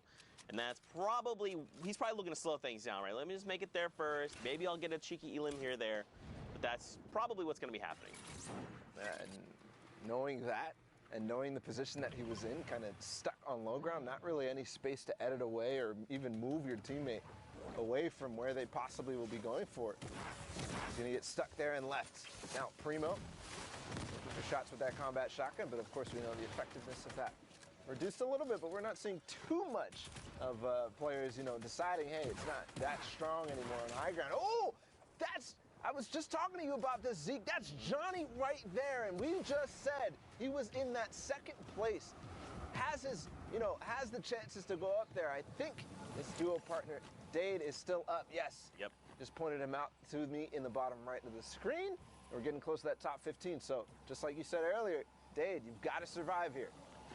And this is going to put Dade in a little bit of an awkward spot, right? Because you never want to lose your dual partner in these situations. You guys want to be alive as long as possible. And I know that sounds like, of course, it's duos, yes. Does, Zeke, right? I know. But in all seriousness, the longer, if you're in positions where you're in 1v2s, it's just a much more of an uphill battle right here. But Bolt... There goes Dade. No! The caster curse. But Zeke, he did get that top 15, so not a completely lost cause in this game, because that's 3 points, and I'm sure, knowing them, they've probably had some eliminations. They are so aggressive. Yeah, for sure. And this means they can re-queue, right? Don't forget, you've got 3-hour window to queue or 10 total matches, so they can get right back into action and keep things going. Right now, though, look at this circle. Look kind of where we're navigating. These players need to start making these rotations, or they're going to get caught out in weird spots. Look at that. You've already got people taking to the skies, launch pads, building straight up via ramps. Tome here. He's got the right idea. Let's get here first. Let's establish ourselves a nice little position. If he catches someone with this play, I'm going to freaking lose it. And then edited the cone in such a way that it makes it so easy for anybody to land on that. And in some cases even break, but it did connect to the thing above him, the floor above him. Oh no! Bala! Again, the caster curse. They've got to go. JMO is the closest one. No. Kanuchi is over. top. I'm pretty certain It's just this one is more. over. Kanuchi against this one player, and then throw him down below. He's definitely going to go out. It's Hansel up on top. And the grenade launcher actually coming in from the bottom. I don't know where those grenades are coming, but it actually knocked Hansel out. Oh, Kanuchi also had an RPG, so those both combined here to make it difficult for Hansel trying to get that RPG off, or reload it, but he's not going to let him. Immediately pressuring as soon as he heard that sound of the RPG, but the knockdown's coming in. Is he going to take any damage? No, he catches himself, but the pressure is still going on from Kunichi, and it's going off the side of this building right now, but moving back. Hansel's going to be able to, take a breather here, connect back with metal, and he is definitely chilling, but also the time for Kunichi to reload that RPG. And he saw the wood come out, so he knows he has no more metal left. And as those wood materials keep coming out, he's knowing he's attacking Hansel's build. He's probably only got a handful left, 15. And now Kanuchi hasn't built anything. He's trying to just get it down to an old-fashioned who can fire first. And Kanuchi says, that is me, friend. And take a look, a 9-elimination victory royale. 19 points, especially being in a 1v1 situation there. You love to see it. That was clinical from start to finish. As soon as that 1v1 began, right, he was trying to get his RPG reloaded. He was trying to get those opportunities, but what he wasn't doing was wasting his materials and building while Hansel wasn't pressuring. He put enough pressure on to put Hansel on the back foot. Hansel kept trying to reconnect his builds. And that's not going to be enough against Kenichi, who knew exactly what to do in that situation. Oh, man, look at this new zone so far. These players have quite the rotation. Now, don't forget, we are in top 15, hopping in Storm Circle 5, so everyone here is going to get a round of placement points. Now, Bumboy does have the launch pad. I was going to say maybe even save it there, but you know what? Right now, he's prioritizing surviving, establishing a nice little nook for himself, moving forward. Now, the question is, where is Rex? He's got to be, okay, so we can kind of see his name there, kind of far. He's trying to close that distance and reconnect there with his duo partner, and now they've done just that. Just that, and as soon as that happens, they bring the pressure, the stinks come out, and the shield tags come in for Bumboy. Attack AR, we hear so much about the versatility of that weapon coming into great effect, but not quite the damage that you expect and the damage that you get from some of these other weapons, the ARs, the drum guns, the infantry rifles. So he got 4 hits there and not even a shield break. Right. Yeah, the damage is a little less, but what it makes up for in player damage, you make up for it in, like, structure damage, right? Player-built structures, you just tear through them. And right now, speaking of the infantry rifle, Bumboy has one, so he's going to look to line up those headshots. We've seen people like Ninja utilizing this weapon, and it is absolutely a laser beam when you can connect. And obviously, in the hands of these players, the top 0.01%, it's going to hit, and when it does, it is going to hit you like a truck. I'm talking upwards of 80 damage on headshot. That is going to be sending players reeling. Okay, catches building, not building there. Unfortunately, going to get dropped immediately. He said building, not editing, so he didn't know how to... Yeah, he was trying to build, did not edit. It's okay, these things happen. Whoa, Sama, whoa!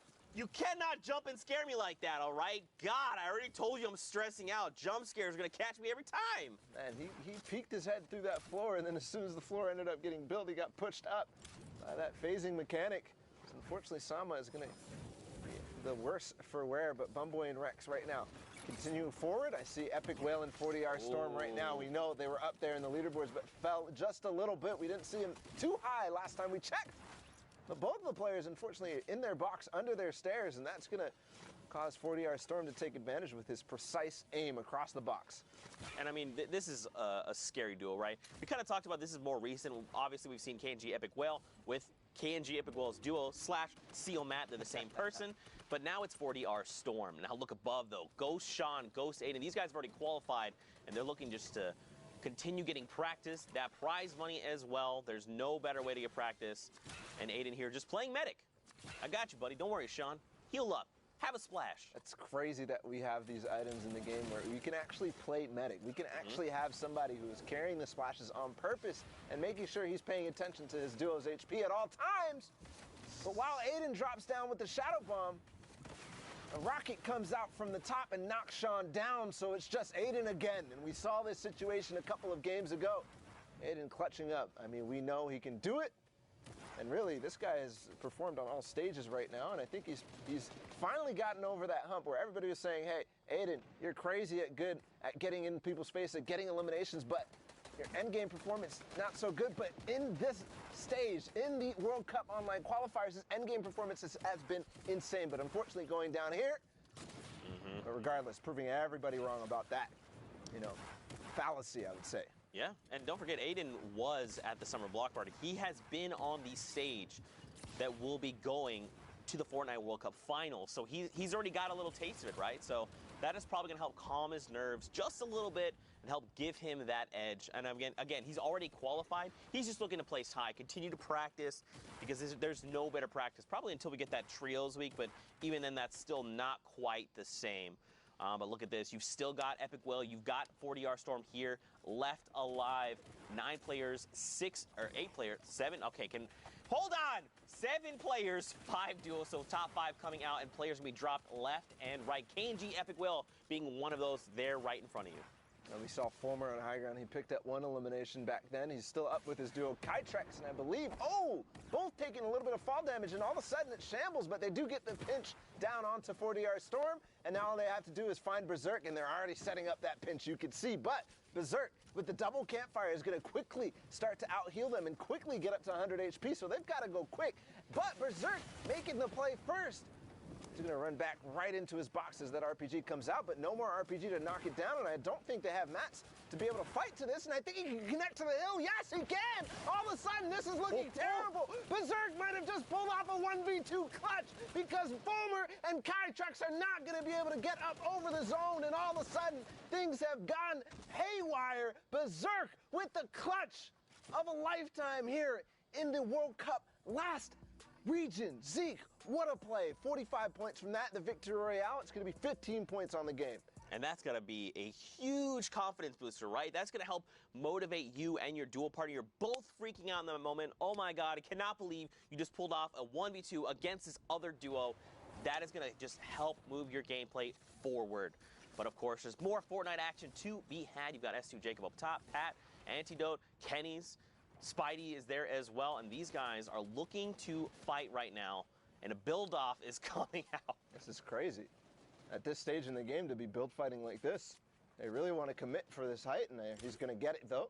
But a lot of investment into that from both players. All that bricks, man, all that those hard materials that we like to call them, the brick and metal. Yeah, for sure. You never want to be burning those, especially not midway through the game when you know you're going to be fighting for late game. And of course, for a moment there, we saw WBG Ranger and Cypher PK. We kind of talked about them. They've practiced super, super hard, putting in reps, putting in the time in the game.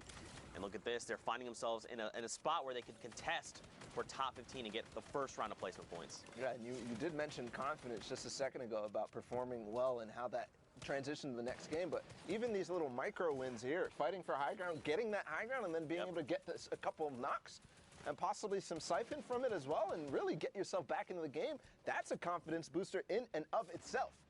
For sure, and those things, like, I cannot stress this enough, and this is something I kind of like to talk about a lot, is, your confidence in play.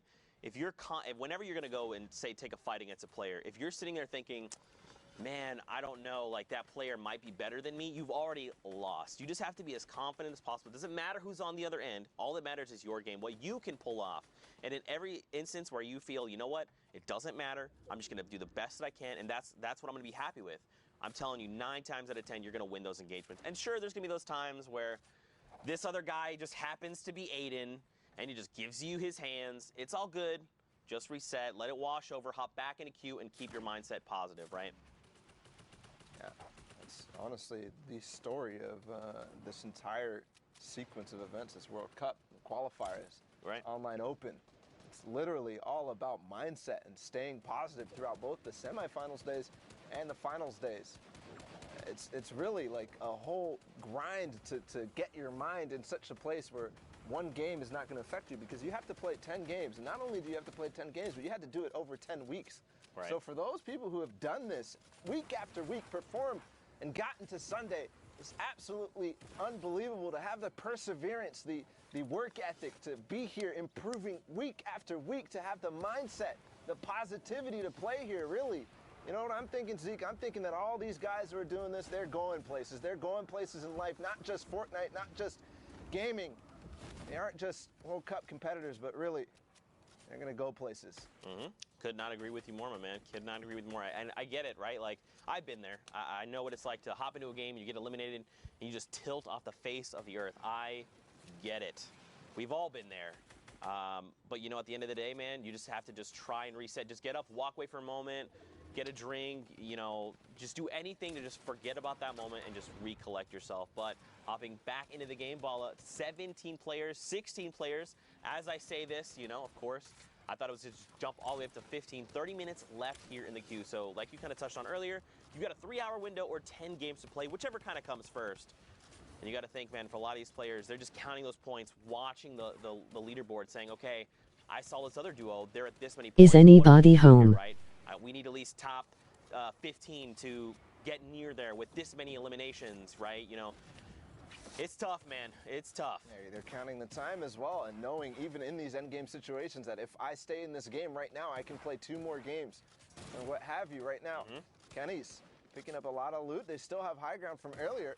It's the team that fought all the way back when. We were talking about them committing their resources to it, but they've picked up quite a lot, and they're still fighting. Finally going to decide, hey, this is too risky right now. We're right around the point thresholds. We don't want to go down, but he does beam Kayun out from high ground. He took it from him, but he's going to go right back up to him. I think he did get just a knock. So there's still one more player up above. It's got to be Takata. He does actually find him, track him all the way down. That's going to be a lot of materials, some shadow bombs as well, and possibly some upgrades to the weaponry. He does find those 2 shadow bombs and refreshes his materials, Zeke. He's back in it. But don't forget, Kenny's dual partner Antidote is gone. He was picked up in the crossfire there, so it's unfortunate. And look who's still in the center of your screen, Cypher BK and Ranger. They're still alive and well. I hope I did not just crash to curse them. They've got 56 points, which is very substantial. And look at this, Cypher sitting on 4 eliminations. Look, he's going to find another one here. Ranger looking to come in for the assist, and they pick up Ski in that box battle. Huge find there. 1 more elimination. Another duo needs to fall, and they're going to hit top 10. Another round of placements. There it comes right now. So, of course, the next threshold they're looking to hit is top 5. Cypher's box fighting ability is just crazy here. Every single time he gets exposed, he does manage to place that player under the stairs. And this is one of the most extended fights I have seen yet today. I mean, there's been drum gun going on for what feels like centuries, but right now, still trying to fight. Ranger is still up. They're still trying to find their presence, find their box, find their space, get away from the rest of the players. They finally do that. Cypher PK is going to have a moment of rest as he takes those minis. And, you know, we actually got to hang out with Cypher at the summer block party. He competed in the Pro-Am. And, you know, I was like, Cypher, you know, how are you feeling about the games and the World Cup? He's like, dude, I want this so bad. You know, I've never wanted something more. I'm practicing every single day as often as I can, as much as I possibly can, because obviously we're all have different walks of life, right? We are all, some of us anyway, are adults trying to live our lives and play. Look at this. Top 3, a 1v1v1, a free-for-all right now, and Cypher BK sitting in the middle. Now, he does not have the health advantage. Drops super low. Unfortunately. Down. Kenny's from above is going to take advantage of him dropping to mid-ground, but Kenny's all of a sudden is right on top of Ryan Clark. Or not Ryan Clark. Not Ryan Clark. That's not him. Looks like a heal-off. He's going to use those chug splashes inside of his box. He's just holding the metal right now. Kenny's trying to get in. But again, the chug splash reigns supreme with the heal-off capability of this item. It is so good at doing that. And he even has a slurp ticking, or no, that's just the winning condition. You just start ticking up in HP. But there you go, the victory route for not Ryan. Yeah, not Ryan. Whoever you are, I know you're not Ryan, but great, again, usage of that chug splash. It just was added to the game this week. And again, I'm telling you, man, we're just still finding use cases for this item. Originally, it was just, hey, you can throw this thing and you can give whoever's in the AoE 20 HP or 20 shield, depending on the circumstance. Or, hey, your guy is DBNO, down but not out, and you can still, you know, extend his timer there. But in cases like that, where you're like, look, I'm just going to force this guy into the storm. I've got 6 of these or a handful. I'm just going to hope that, and what Sundown says, this is an instant heal. It's not like you're popping a bandage, you're hoping to get the full duration, and then eventually the HP. No, this is 20 immediately. So a great use of that item. But next game on deck, Colonel, excuse me. Colonel I don't know why I said I I'm know. gonna start calling him that. Yeah, please don't. Whenever I God. see him. Hey, Colonel. Hey, Colonel, how you doing? Colonel Punisher, Colonel Anjog. You know what? I know that's not Colonel. I'm aware. My brain is just doing weird things. Bolt, Johnny, no! Listen, you've made an error. Again, this is the second game we've tuned in. We've seen them in the background. We've seen them lurking. We know they have the potential to qualify for New York, but time and time again, this is the second time we've seen them go down so early when we tune in their games. It's like a curse here, Zeke. Yeah, it kind of feels like it's slipping from them a little bit, right? We've seen them be so consistent throughout, and now they might be just getting they're trying to go full send a little too hard, a little too fast, right? You just gotta take a deep breath, collect yourself. You know, they're here for a reason, right? They've got that skill. They've got that talent. They just have to rely on those skills. Yeah, and we talk about confidence. We talk about not getting, a little bit too emotional on one side. Here we go. We also talk about, let's talk about the heavy snipes, apparently. There's Lucas and Primo, nice coordination there, but Bolt, Johnny, and Dade has been a duo that has performed in semifinals. They've performed in finals, but they've just not been that duo who can finish off the day, right? The last half, as Shio likes to say, the last 5 games are significantly different in play style and how people are playing. People are starting to get another one. Okay, Lucas, Primo, put the heavy snipes down. Step away from the heavy snipers. You are too lethal. It is not fair. These players, they're just too good with those. Absolutely unbelievable. And now, actually, Punisher and Landjock. I'm not going to say it. I was going to say, my heart of hearts, I believe you'll be like, back with the Colonels. I was going to be like, please don't. My brain made a oops. I'm sorry. We're punching one more ticket. I can't do it to him. It's Landjock and Punisher from Complexity. RPG being used to try to maybe pressure these opponents off of high ground. I think he's going to do it. Switching to Wood for a second, but he's going to get knocked down on his own. And there's a couple people who are landing, but I love that. Landing in front of his teammate and popping the rift. Dude. To make sure that he takes him with him. Awesome catch there from Punisher and awesome coordination. Your from thingy. to make sure that he drops down into his box. But hold on. Whew, that was so scary. And I don't know what. 1-0 Mies. But he maybe. That PS4 is not dying today. From that beautiful. Woo! The RPG onto power. Just catching him as he was falling from one side. That's the special thing. If you're not covering all your sides, which you tend not to be doing up on high ground, you end up these little angles. The save has came. By surprise in the RPG, doing just that. So effective at it. Here we go. They're diving down, man. They're trying to establish themselves a nice little spot. Throw the chug splash on it. Eventually, remember, they got that drop with the RPG. Another going up into the sky, going to drop the players down. But someone else is also looking to build battle right now. Some third party. And again, Punisher is just going to be flushed out. Oh my goodness, what a tough spot to be in. Gets cracked immediately down to 23 HP. He needs to find a siphon immediately. He needs to make something happen. Now, Landjock is still okay. Almost at 200. I am gonna stop streaming this and play WU or something with Mike. Yes, it finally does. Falls down a little bit as well, so not going to get any materials, but I don't think that matters for Punisher.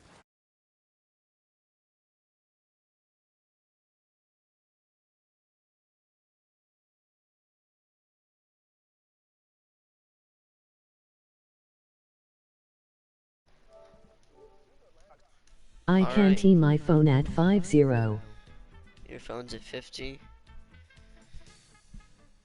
Alright. Hopefully you can hear me, my dude, and so you can hear me. Never mind, I will use my phone till 10. You can use your phone whenever you want, man. And what did you say you tried adding me? Ima, get on, be right back. Also what? Accept. Accept. Well, I mean, I haven't got any friend invites. Well, let me try to type it in without the. Be right back.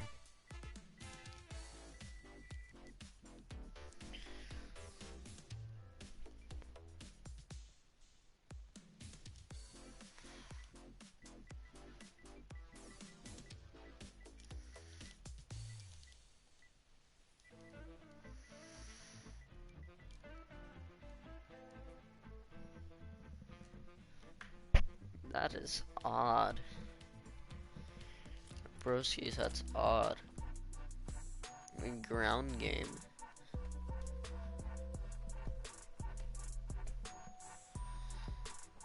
Ground game pack?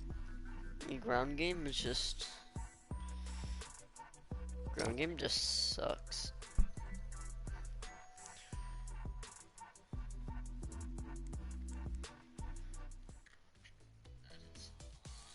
Alright, I can hear myself. My depressing voice.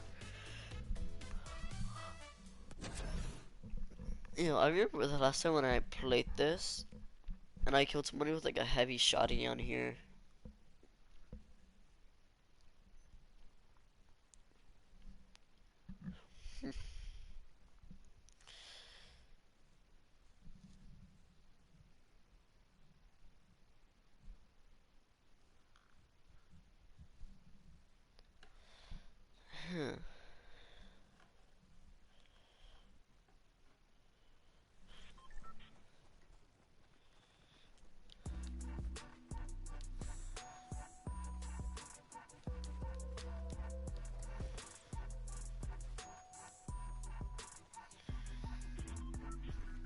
I'm in OG with the Billy bounce. Like, that's a fact. Alright, boys, the most OG place will to be Fatal Fields and Pleasant Park. Back. You're back? Alright, welcome back to my depressing voice. Hopefully you're enjoying the stream, and now you're going to see some pretty trash gameplay, and now you're gonna see why people don't click on my stream for obvious reasons, my dude.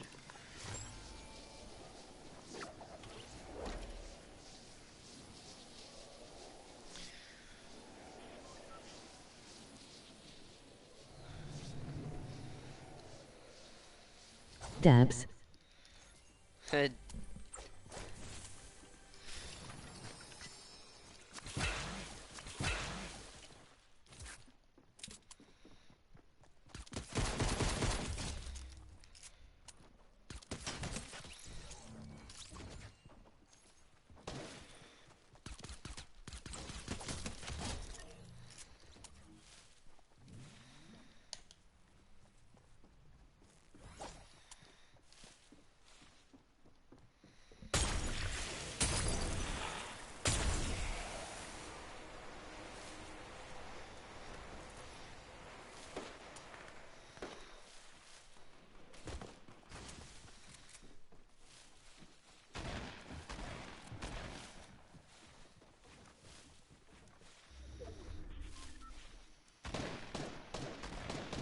Send friend. Sent friend. Alright. Hopefully I can get like after this match.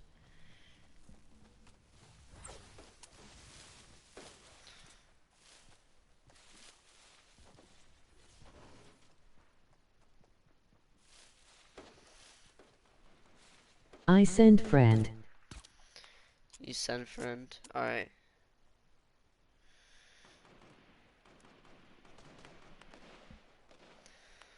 I see the llama over there.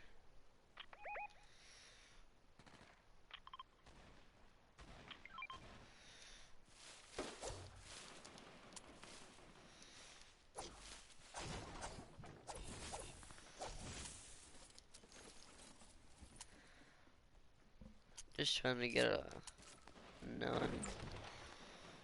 I mean, building isn't everything. I just like ramp.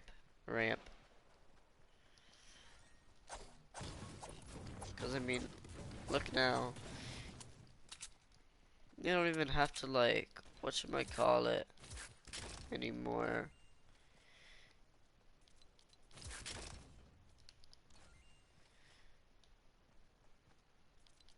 I don't know why auto sprint isn't on, but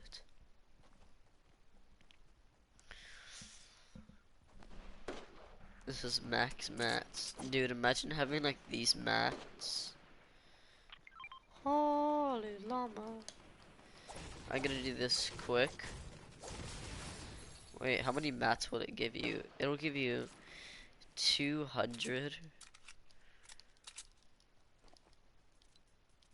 Certified bro moment sponsored by EA. Can I pick up some of this for that? I don't even have to grind for mats anymore. I don't have to go over here, grind mats. All I need is some ammo and I'm good. I need a shotty though. Hey bro, when the summer drift comes out, can you gift me it, my dude? On the summer drift? Sorry dude, I don't have 2FA enabled. It won't let me enable it for some odd reason. I don't know why it won't let me gift, but it won't. Like I would have, so I can get the boogie down, cause I have 3,010 V-Bucks, but it won't let me. Me too. Like I really wish I could do that, so I could actually gain more subs from that. HP is gonna be vital, and yeah, I just wanted to do that, but no. Fortnite has to make it Yes. I've got the ultimate health destructor right here. And then I've got a thing over here that'll hopefully give me some ammo. You don't even know you don't even need to go to these. It's just a waste of time.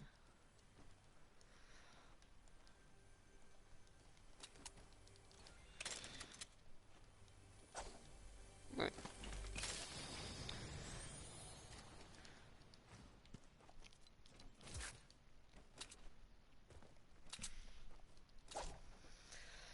Alright.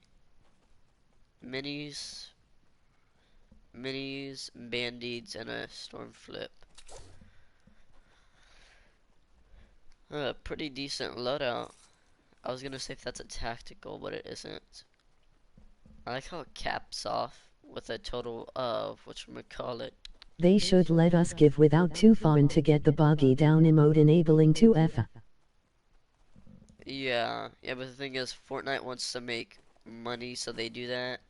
And the thing is, I have a controlled account to where my account is connected to my father's, or if you will, the dad's account. So it won't let me, and I'm trying to go into his account to let me just like get out of the group and like out of his parental thing.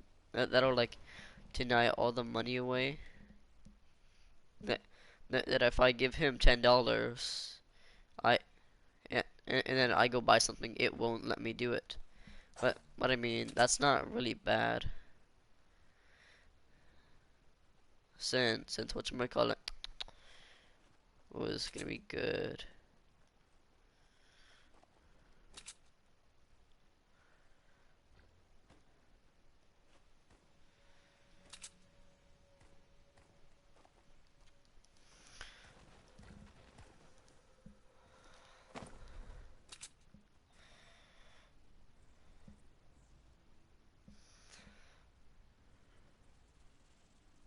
Me too, on my phone when I try to get an app my dad has to accept it.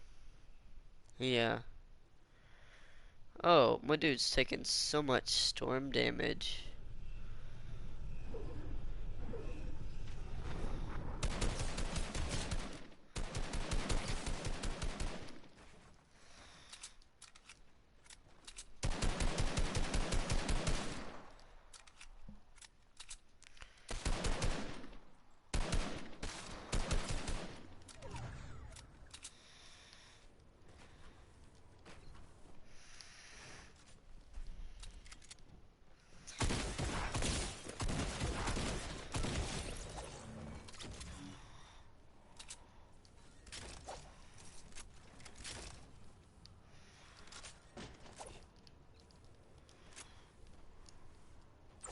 When you try your best but you don't win to all dead boy. And you don't win to all dead boys. Yeah, that's true.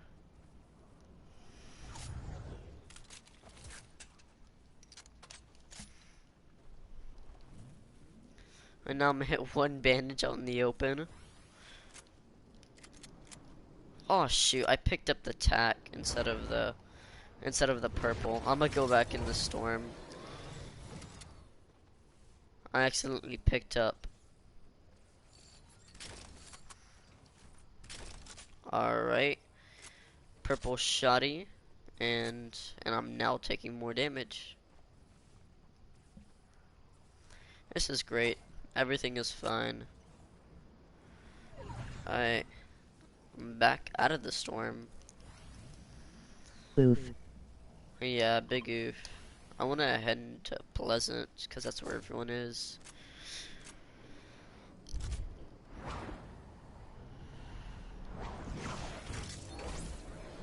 I really want to hit that. But I mean, I can't. If the campfire's still there unused, it is unused. Woohoo! I'm gonna slowly but surely glide down. The good thing is, not many sweats go inside this game mode. It's a chest, a vending machine. Is a chest, a vending machine, and something else. That is what you think they are at Taco Bell. Oof, that's why you think you're at Taco Bell. Probably are. I can head into loot. I mean, it's gonna be important, and this just goes in precise accuracy. That's chug splashes, so. Visit the block and loot lake. Oof, that's annoying. And I mean, it's still in, surprisingly. You see, it's sort of like the noobs play this. And the ARs, they give you decent stuff, yes, but at the same time they don't. I want to make it look looted.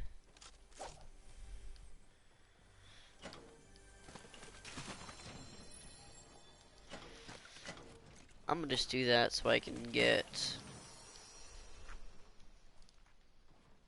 do that because I saw some chug splashes. I'm already maxed on ammo, so.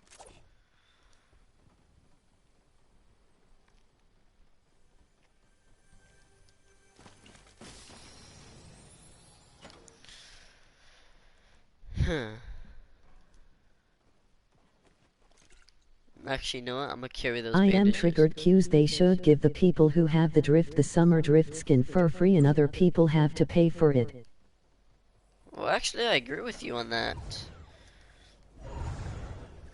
People that do the drift skin, like me and you probably, because you're bringing up this argument, probably have it and were most likely mad. Well, because I mean, I didn't even know it existed until now.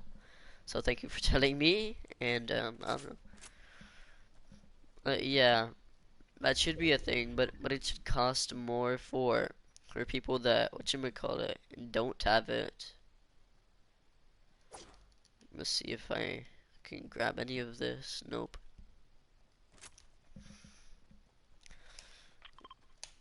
Bro, there's a launch pad here. No problem. No problem. Alright.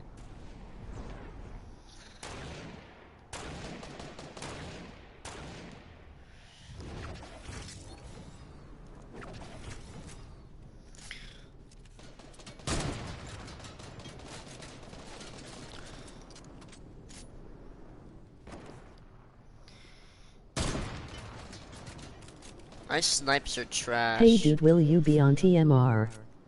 Will I be on tomorrow? Hopefully.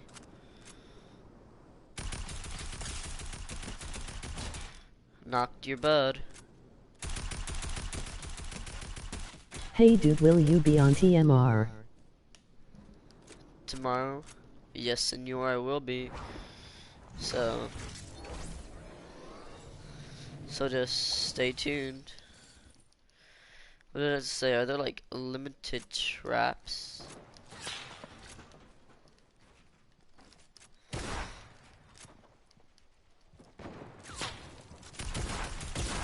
Oh, GG's, know what?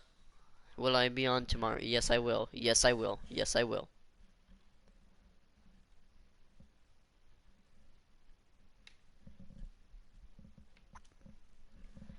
I had a decent amount of kills as well. I had 6. And I can't believe they just like ruined it.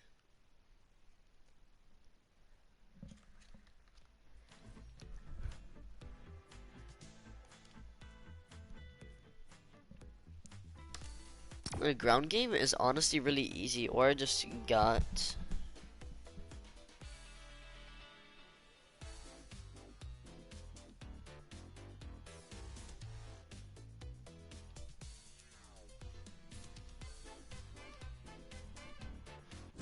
Add me so I join and fight with you. alright.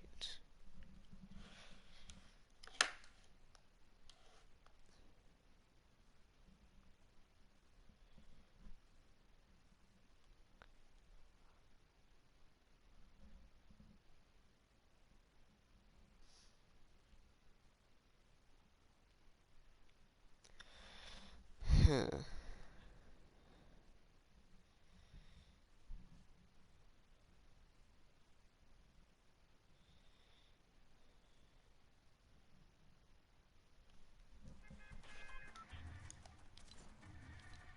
I don't have it on here. That is really odd.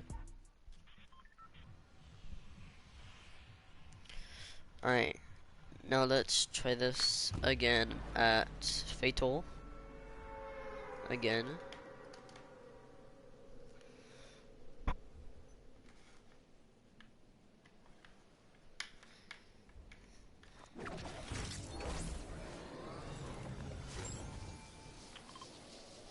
Another llama. Is anybody trying to go for that llama? Add me. Add you? Okay, I will add you.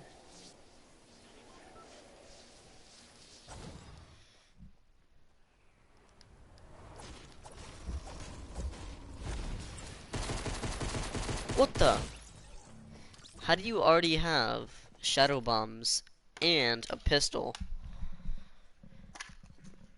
That is K. How do you get that?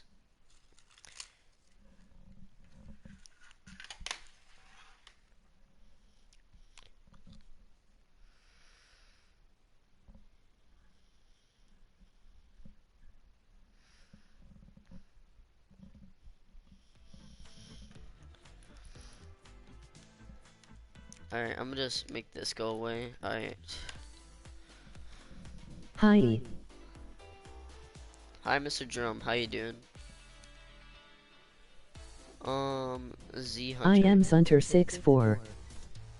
You are. Good day.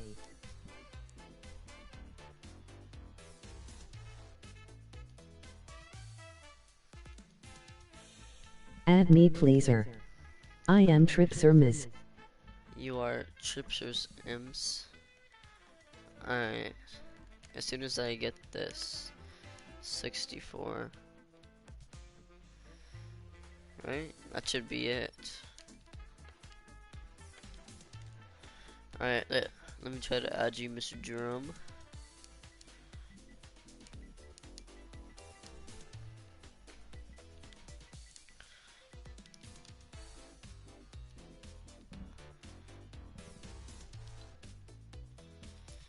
That's so odd.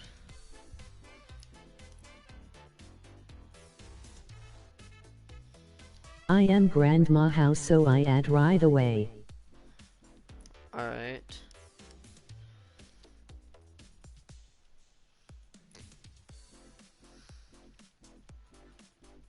I did not send. You did not send? Neither did I, and I'm checking this. Hold on. Oh, yep, I found you. You already accepted it.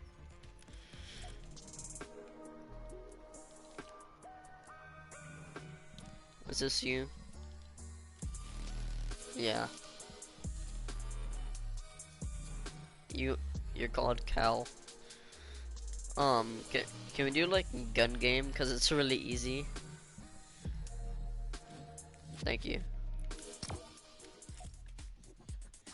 No. Not me. No, that's not you. What I mean, I tried adding you. The drift.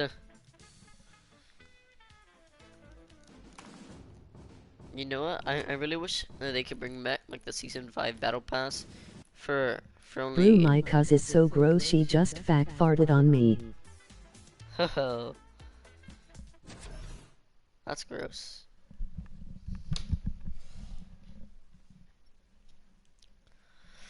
Alright, I say we can go somewhere where noobs will go and somewhere else.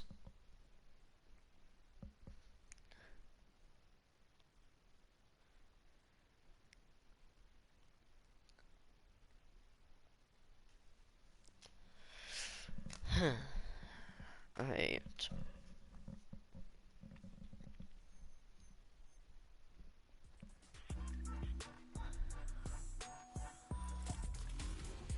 This the only game RN I will join when I get home, so RN will be my only game.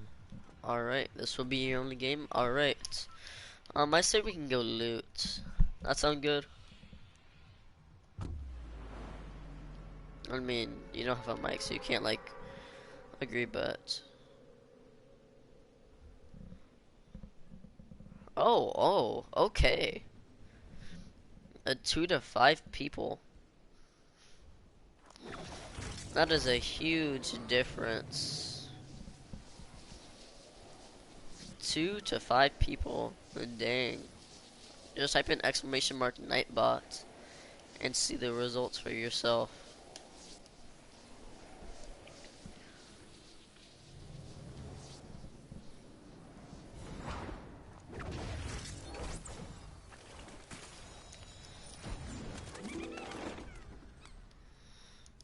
Oh, that's you. I thought that was somebody else. Oh, I'm already max for 1 material. I'm gonna go over here. There's 1 chest over here now, and then there's sometimes 1 here that didn't spawn. Nope. How to become a mod? How to become a mod? You have to be in the chat for quite a while, and you have to be sort of more or less trustworthy to me, or I can believe you if something bad happens. So for example, let's say somebody gets in an argument in here. You're gonna have to be the one to separate it and determine which one started the fight, who's right and who's wrong, or if there's spammers, you can mute the spammers. Well, I mean, those are examples of a mod. How to become a mod is just to gain trust and like be active on streams.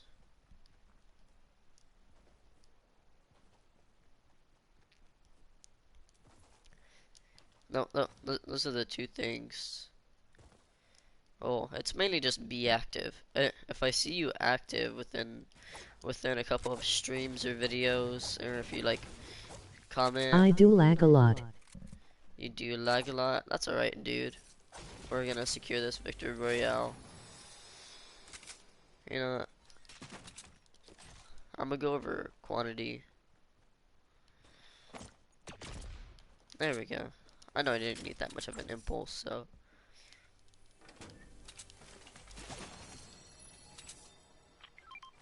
Oh. Sorry. Wait, Zianter, you want the 50?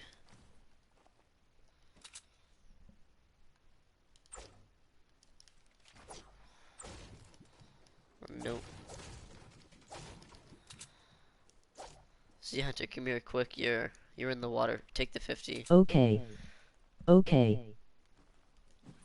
I get bullied at school cues. I am not good at Fortnite that well. Well, then just say I don't play Fortnite because it's gay. That's what I say. Because Fortnite, it got boring. I really don't like it that much anymore. Like it was good, and it's like it sort of fell off the train. Ooh, chug splash. like the most useless item in the game. Alright, now we... Yee brother, you are so true. Yeah, that's true. People were just bullying you. Wait, I just have a question. Enemies? Alright. I'll light them up. Oh yeah, I see him right here. I'm not gonna do him until he gets right here. I'm gonna get this carbide right here, and you get the person over here. Alright? Douse. Look, you get that person right there. I'm gonna get the carbide right here. He hears the chest. Or whichever one tries to go for the chest. You know what? Get her.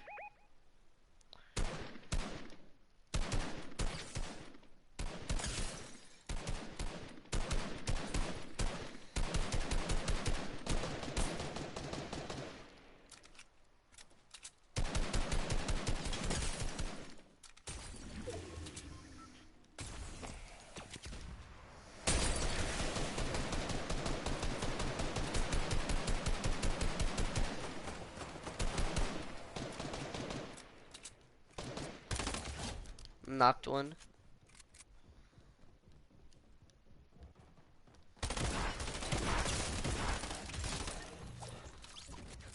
Alright. GG's. That was really easy. Oh shoot. Dude. Splash jugs on me, and then I've got and then I've got 2 minis. Hold up. Alright. Well, I mean, okay. I did not know you had that many. Alright. I'm gonna just grab some wood, reload a little bit, and then there's a med kit right there for you.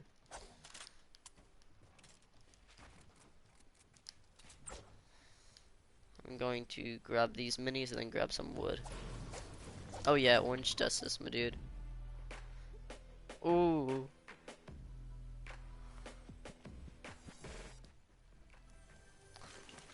That was perfect timing. No, dude. You grab your bullets. You need them. I'm gonna grab these guys' bullets. Well, I mean, I don't even steal that much stuff. Well, actually, I'm gonna take the semi-auto. Oh, more splash jug. Oh, hold up. Before you take the splash jug, mini. Take the mini and then. No, look. Yeah. Yeah, just take the mini real quick. Yeah, and then do that. I'm gonna just do that. Hop up here. Alright. Pop that When mini. is next stream? When is next stream? Hopefully tomorrow. So just stay tuned. Just stay tuned. Stay ready for whatever happens. And Z Hunter, you have really good eyes for hunting people. We've got a drum gun. Okay. Alright, let's see. Alright, bandages. Infantry is sort of more or less trash. Let's stay here a little bit. Like wait a couple seconds. A blue hand cannon. Nah, well actually, hold up. Alright, I wanna see if it still works with that. Go. Nah, I'll stick to the sniper. Alright, let's move back into loot again.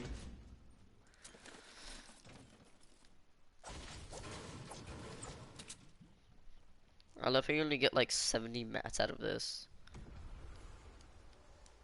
There should be like hoverboards and quads, yeah. Yeah, there's 2 hoverboards. Here, look. There's somebody in a quad. Follow me. They're going to the slipstream.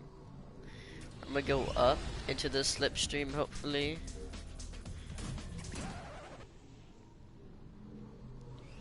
Oh, they're over here. They're not over there, but they fell out of the slipstream. So just follow me.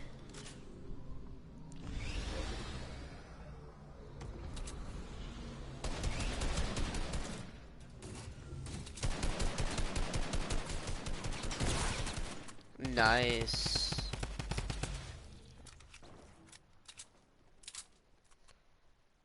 He should start coming back. If not, then his teammate's pretty bad. Alright, follow me. His buddy's over here.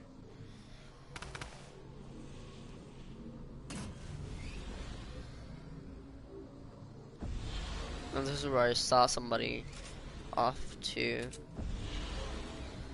Oh yeah, he's right here.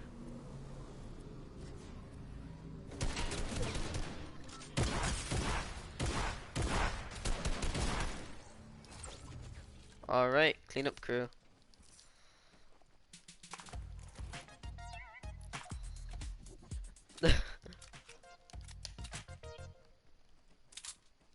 Alright, I'm gonna get back on my hoverboard, you know. People are so easy to kill because they don't know.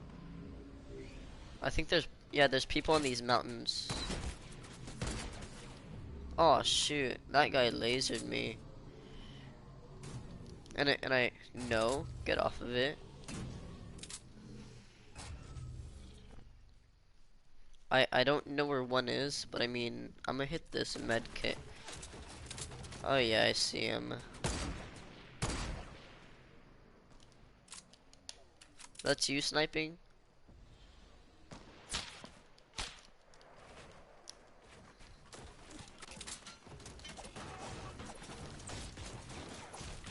Oh my gosh, where are they? Oh. I don't know how, they're shooting me.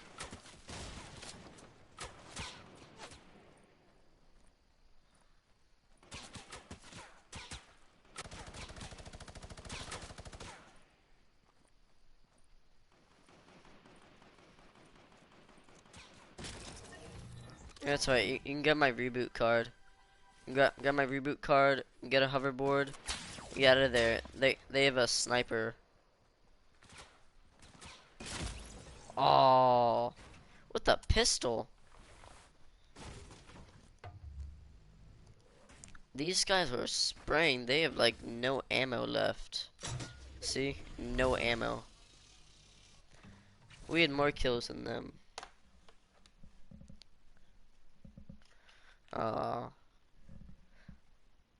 Oh, we have 6 people. Don't forget to like and subscribe. Hope you're enjoying the stream so far. Okay, Manny Mago. Okay, you're gonna go. All right, The Hunter 64. Enjoy your night, and everyone else enjoy your night. I am not getting off yet, but I will join when I get home. all right. That sounds like a plan. Nightbit. Alright, This is my YouTube channel. I hope you enjoy my content. Don't forget to like and subscribe. Bye, dude. Alright, see ya. I will be back. Alright. Hopefully, dude, you will be back. We have 156 messages and 6 people that are watching currently right now. So just listen to Nightbot said, this is my YouTube channel. I hope you enjoy my content. Don't forget to like and subscribe.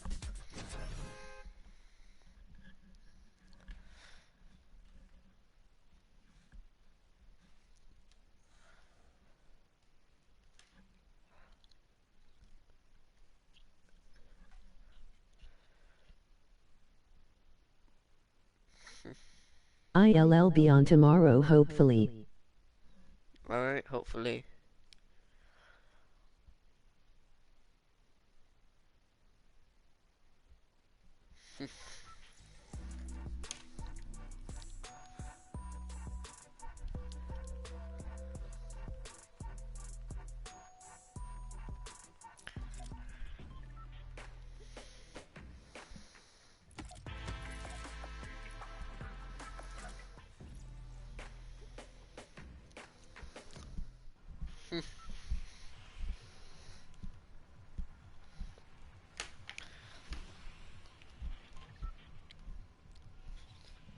How many sweats are gonna go to loot?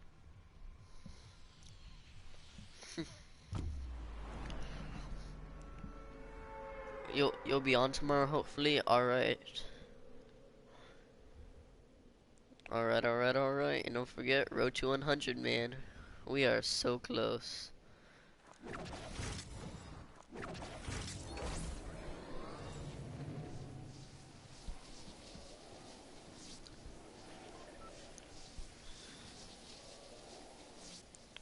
Basically, whatever you get in like your first couple seconds of a gun is I what. play on Xbox, but I am not that good. If you're not that good, that's alright, dude. We can change that. We can make arrangements. It doesn't matter if you're good or bad. Just as long as you can play, man.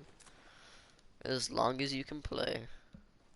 Alright, I'm gonna check real quick before I drink the 50. The drum gun is actually, sort of bad in this situation. If you guys want to know why, it's because it has such a large magazine, and you can only carry about 20, or no, not 20. Sorry, you can carry like 100, but it's still not that much that you carry. Like a pistol, yeah, that'd actually be useful, but it wouldn't, because I mean you can drain people and they can't overbuild. That's the whole point of gun game. When it was first released, nobody liked it because you couldn't build as much, and they're like, "Oh my gosh." This is my first time watching your vids, and so far I love it. Oh, you do love it? All right, that is good news for my ears to hear, and that is good news for you that you're loving it, and I hope that you keep on enjoying my content. Yeah. And hopefully my annoying sort of depressed voice doesn't bother you.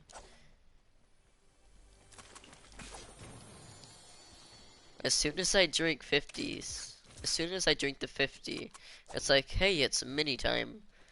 I need to fix that, or it looks like a stray bullet. Oh, dude, the flink knock. That is gonna be like the most overpowered thing here.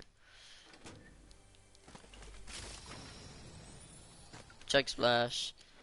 Also try to fire that.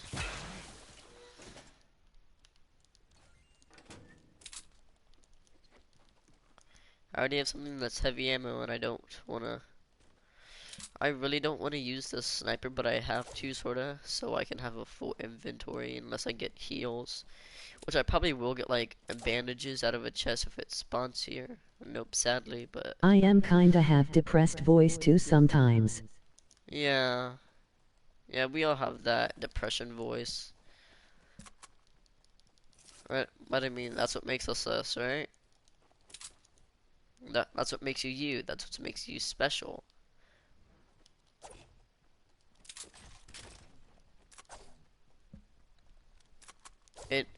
Even if you have like a, hey guys, if you have like a sad voice, it doesn't matter because your voice is still special to the world.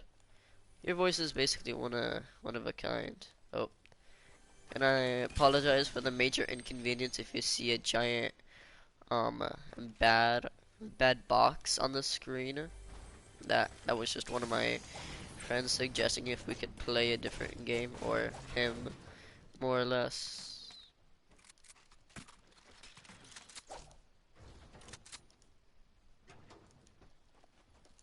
But I mean, hopefully he can come to the realization that I'm streaming and I can't. Because I mean, half of the time he realizes that I'm streaming.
And now I've wasted all my mats. So now I need to gain all my mats back, you know.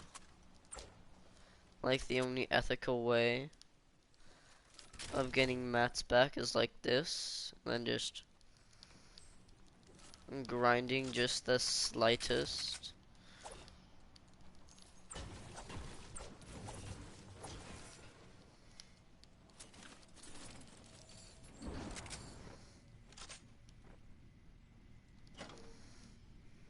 I just want to know how that happened. How the thing more or less explodes and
I have no idea why that guy just chickened out. I don't need the baller.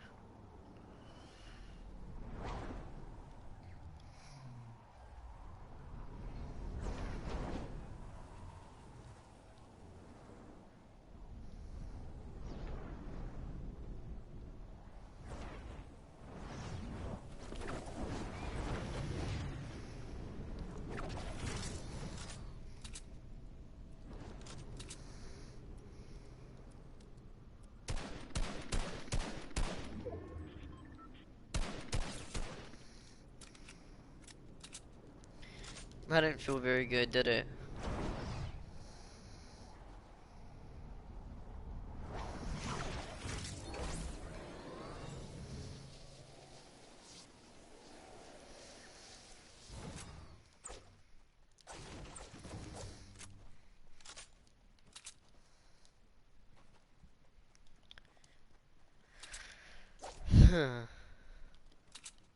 How do you not? How do you not just like do that and loot it and then just like?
You didn't want me to escape, so I'm now not letting you escape.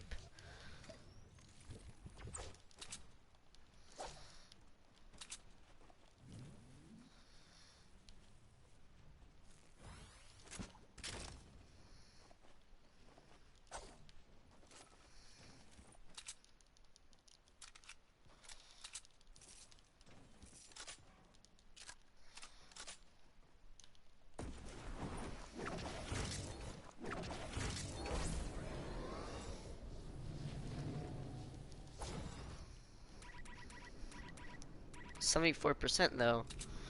What do you mean? This game trash. That's all you're gonna hear, my dudes. How was there only 9 people?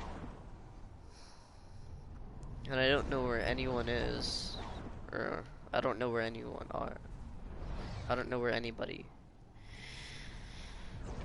is currently located on the map premise. There we go. That sounds more clear. You should like my friend Ashton. You should like my friend Ashton.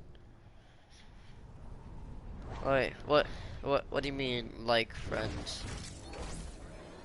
Like as in, like, friendom, or like known to be good friends? Because there are multiple ways that wording came out. No sound. No sound?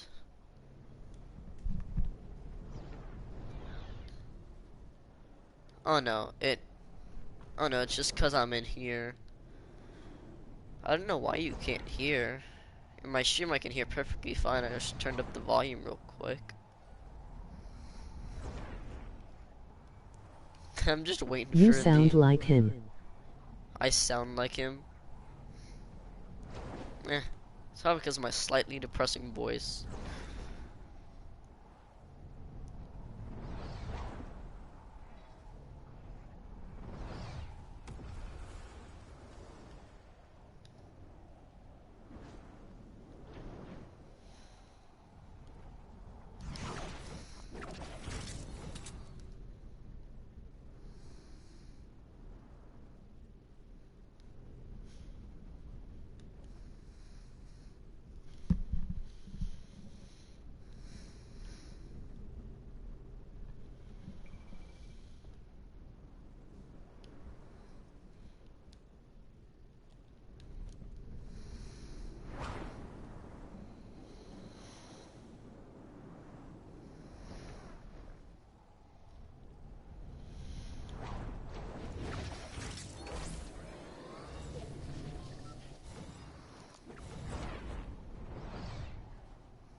Well, this is no bueno.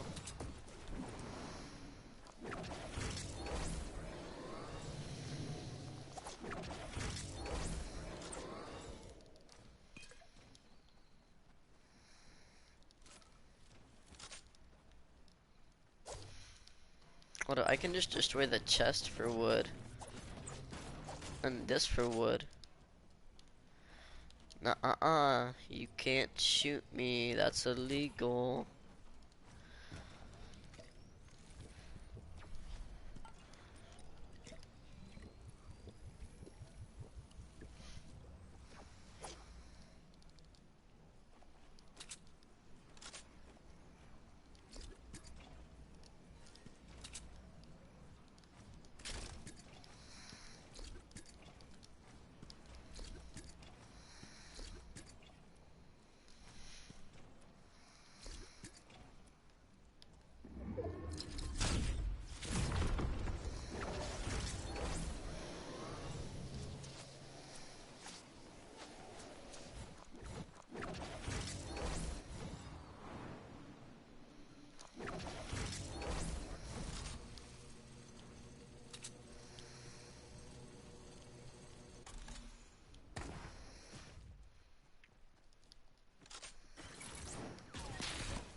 Imagine literally being capable of shooting somebody.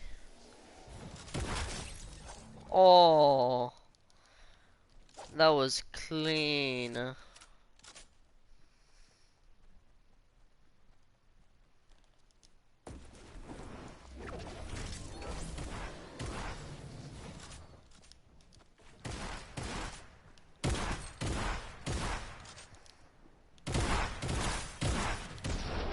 No! I got 2 blank hit markers on him. He was at 50 health. He was at 50 health. Come on, man. Come on. GG Brush.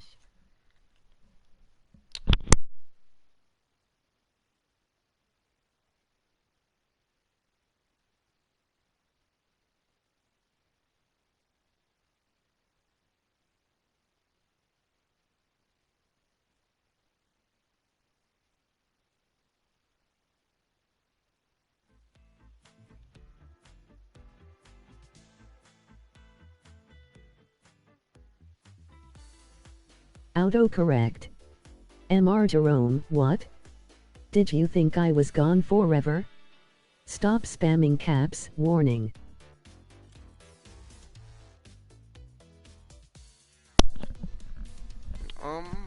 I apologize for that inconvenience that Nightbot does. Nightbot is sorta dumb.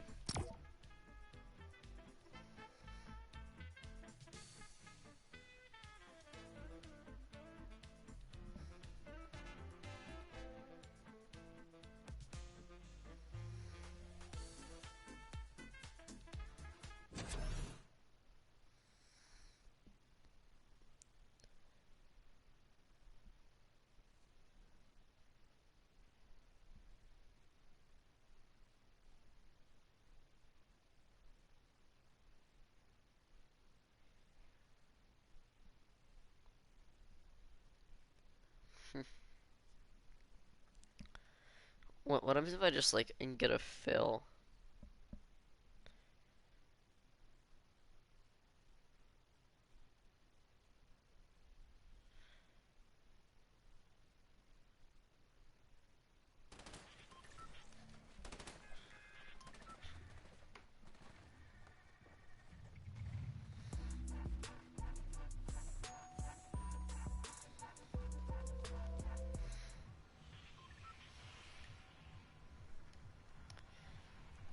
Alright, the key is to not hot drop it. And I think I might have lost Mr. Jerome because of Nightbot. God dang, Nightbot always screwing things up. The only thing that I like him for is for the commands. I don't like him putting people in timeout. Nah.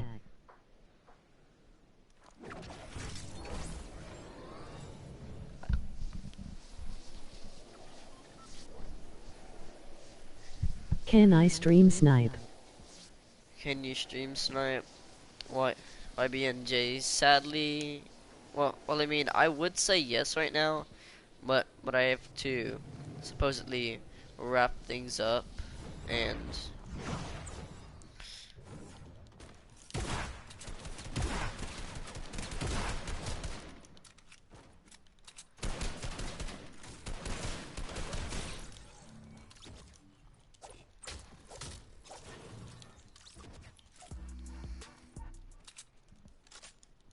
Alright, 2 free kills off the bat. They're gonna come back to kill me. That's gonna happen. I know it.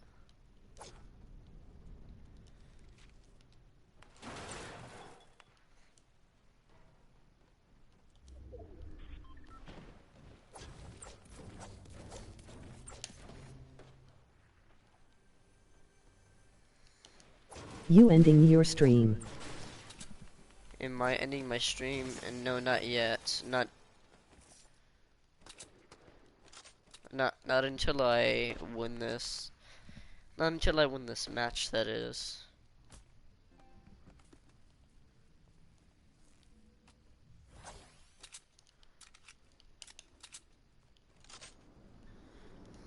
And I got 2 straight blue guns in the beginning.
You see, that's why you conquer your enemies.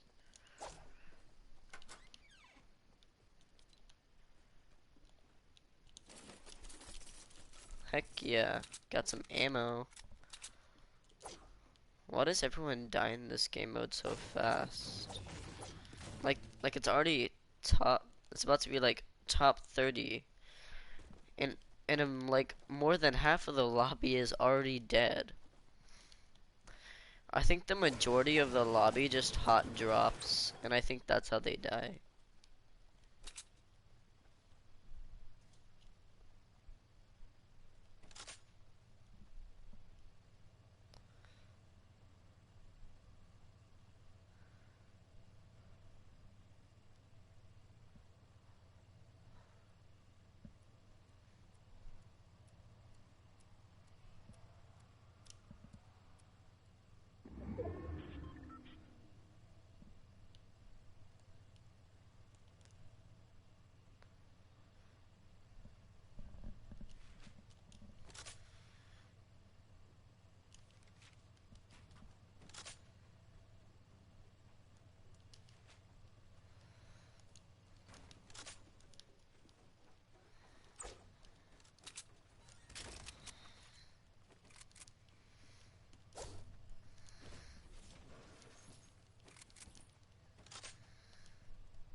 There is no medium ammo anywhere.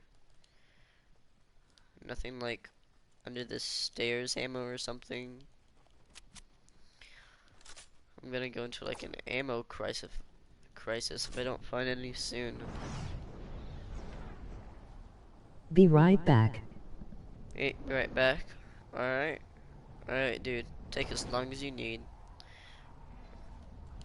Alright. Oh. I'll be waiting for you here. If you ever want to come back. Just come back whenever you need to. I'm not rushing you. You can never come back to this stream again. That's what I'm saying. You can do whatever you want. Back. You back? Oh wow, that was fast. I've never seen somebody do that so fast. Boop, got some wood. Right now I'm good. Huh. I'm literally 2 ammo off from exact beginner's ammo of what you get in a chest.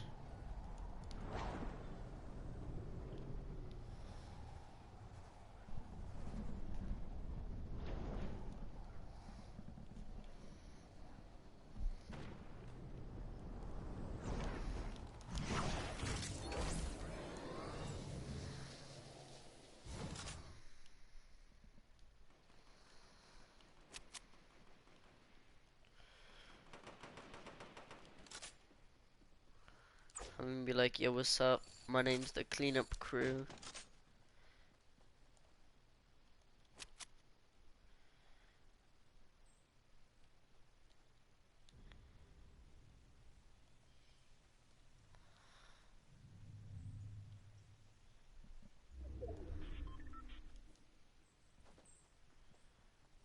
Heard somebody get rebooted over here. I'm gonna wait for them. And I'm assuming everybody else did within a 30-mile radius did.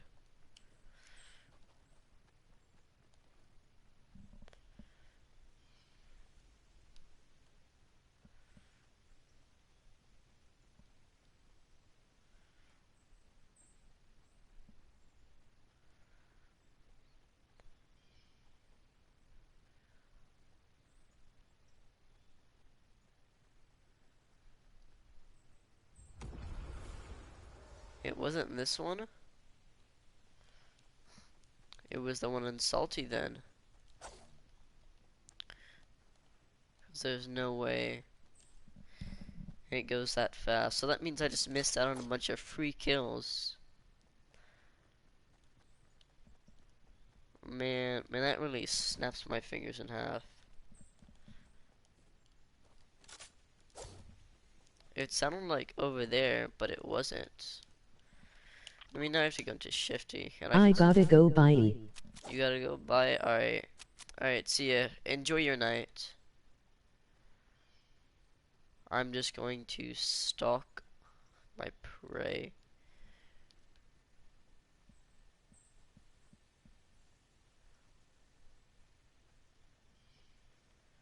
Alright, and to be honest, they're looking pretty sweaty.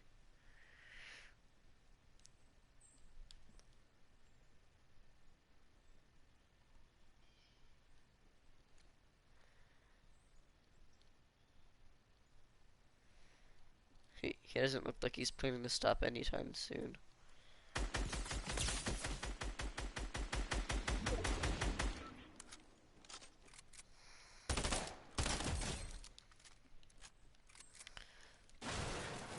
Look, when one gets far enough.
Hello.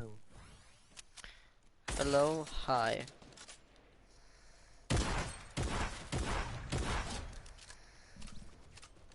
Hey, it's Mikey's. How you doing?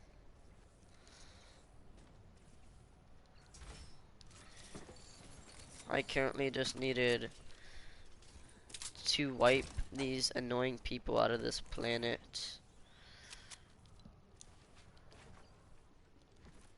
Come on, I'm gonna just reload my stuff later.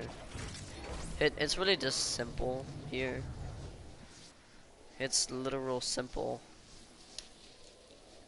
When I mean literal simple, I mean it's literal simpleness.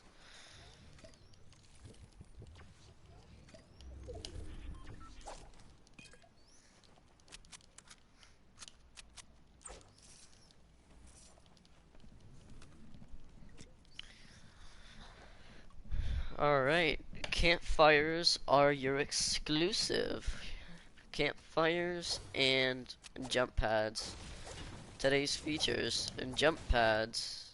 Specialties used in escaping the storm. Martoni said he Astrino 1v1 you. Yeah, but the thing is, I blocked him. You know why? Because he was harassing me. But here, look. Here's the thing.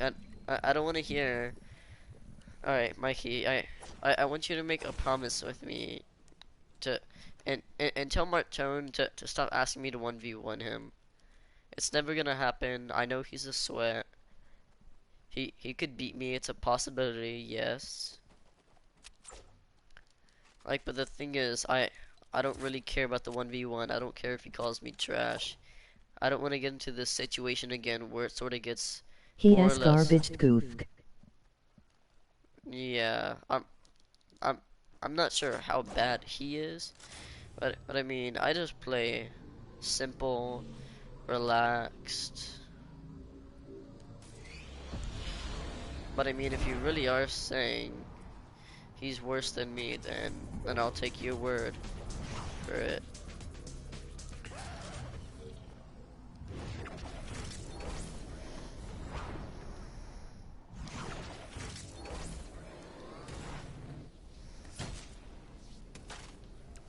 How do you shoot me? I hate the combat shotgun sometimes.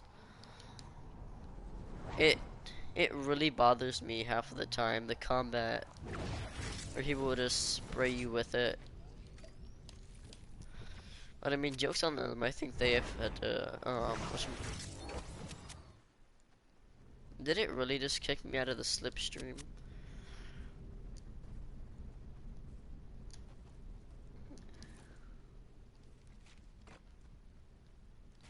Alright, well that's gonna be some brick. And I don't wanna.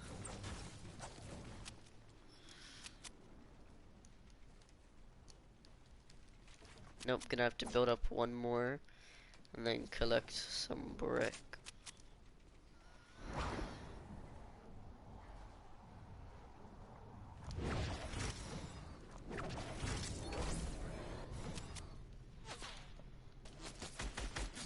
Oh my gosh, that man got no bloom on me, period.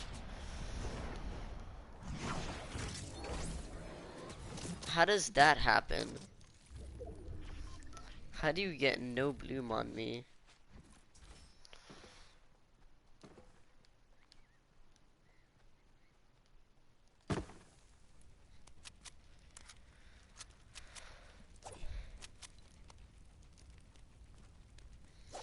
I honestly want to know how he shot me with like that clear.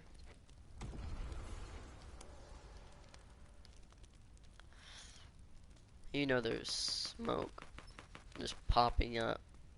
I should die any about right now.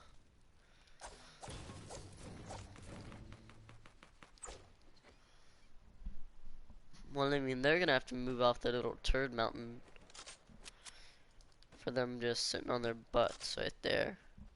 So I mean, I have. Nope. All I can do I is. want that mode where you can see your teammates' name tags so I can troll them. Well, I mean, you can do that, or if you just like space it.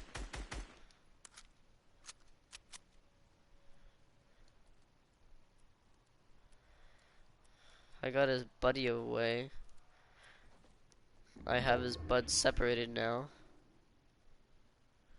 Of where to he's going to have to take the long road. The long and treacherous road of the Fortnite.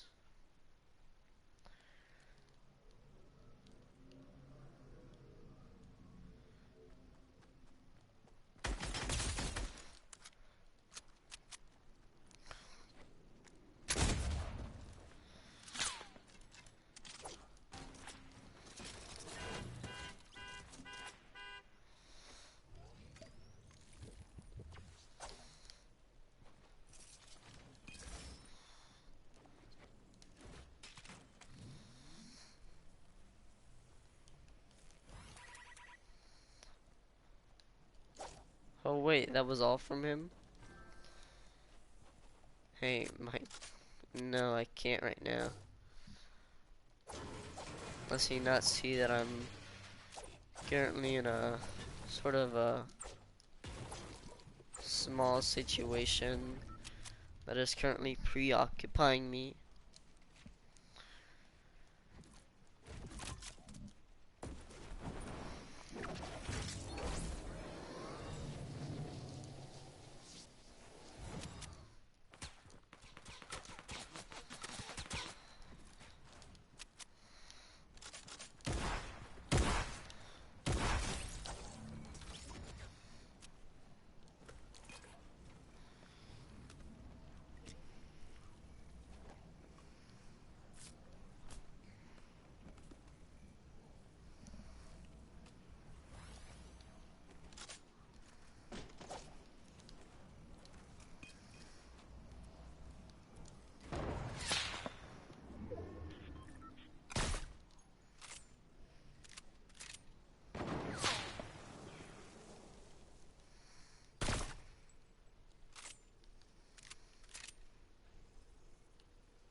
No. Alright.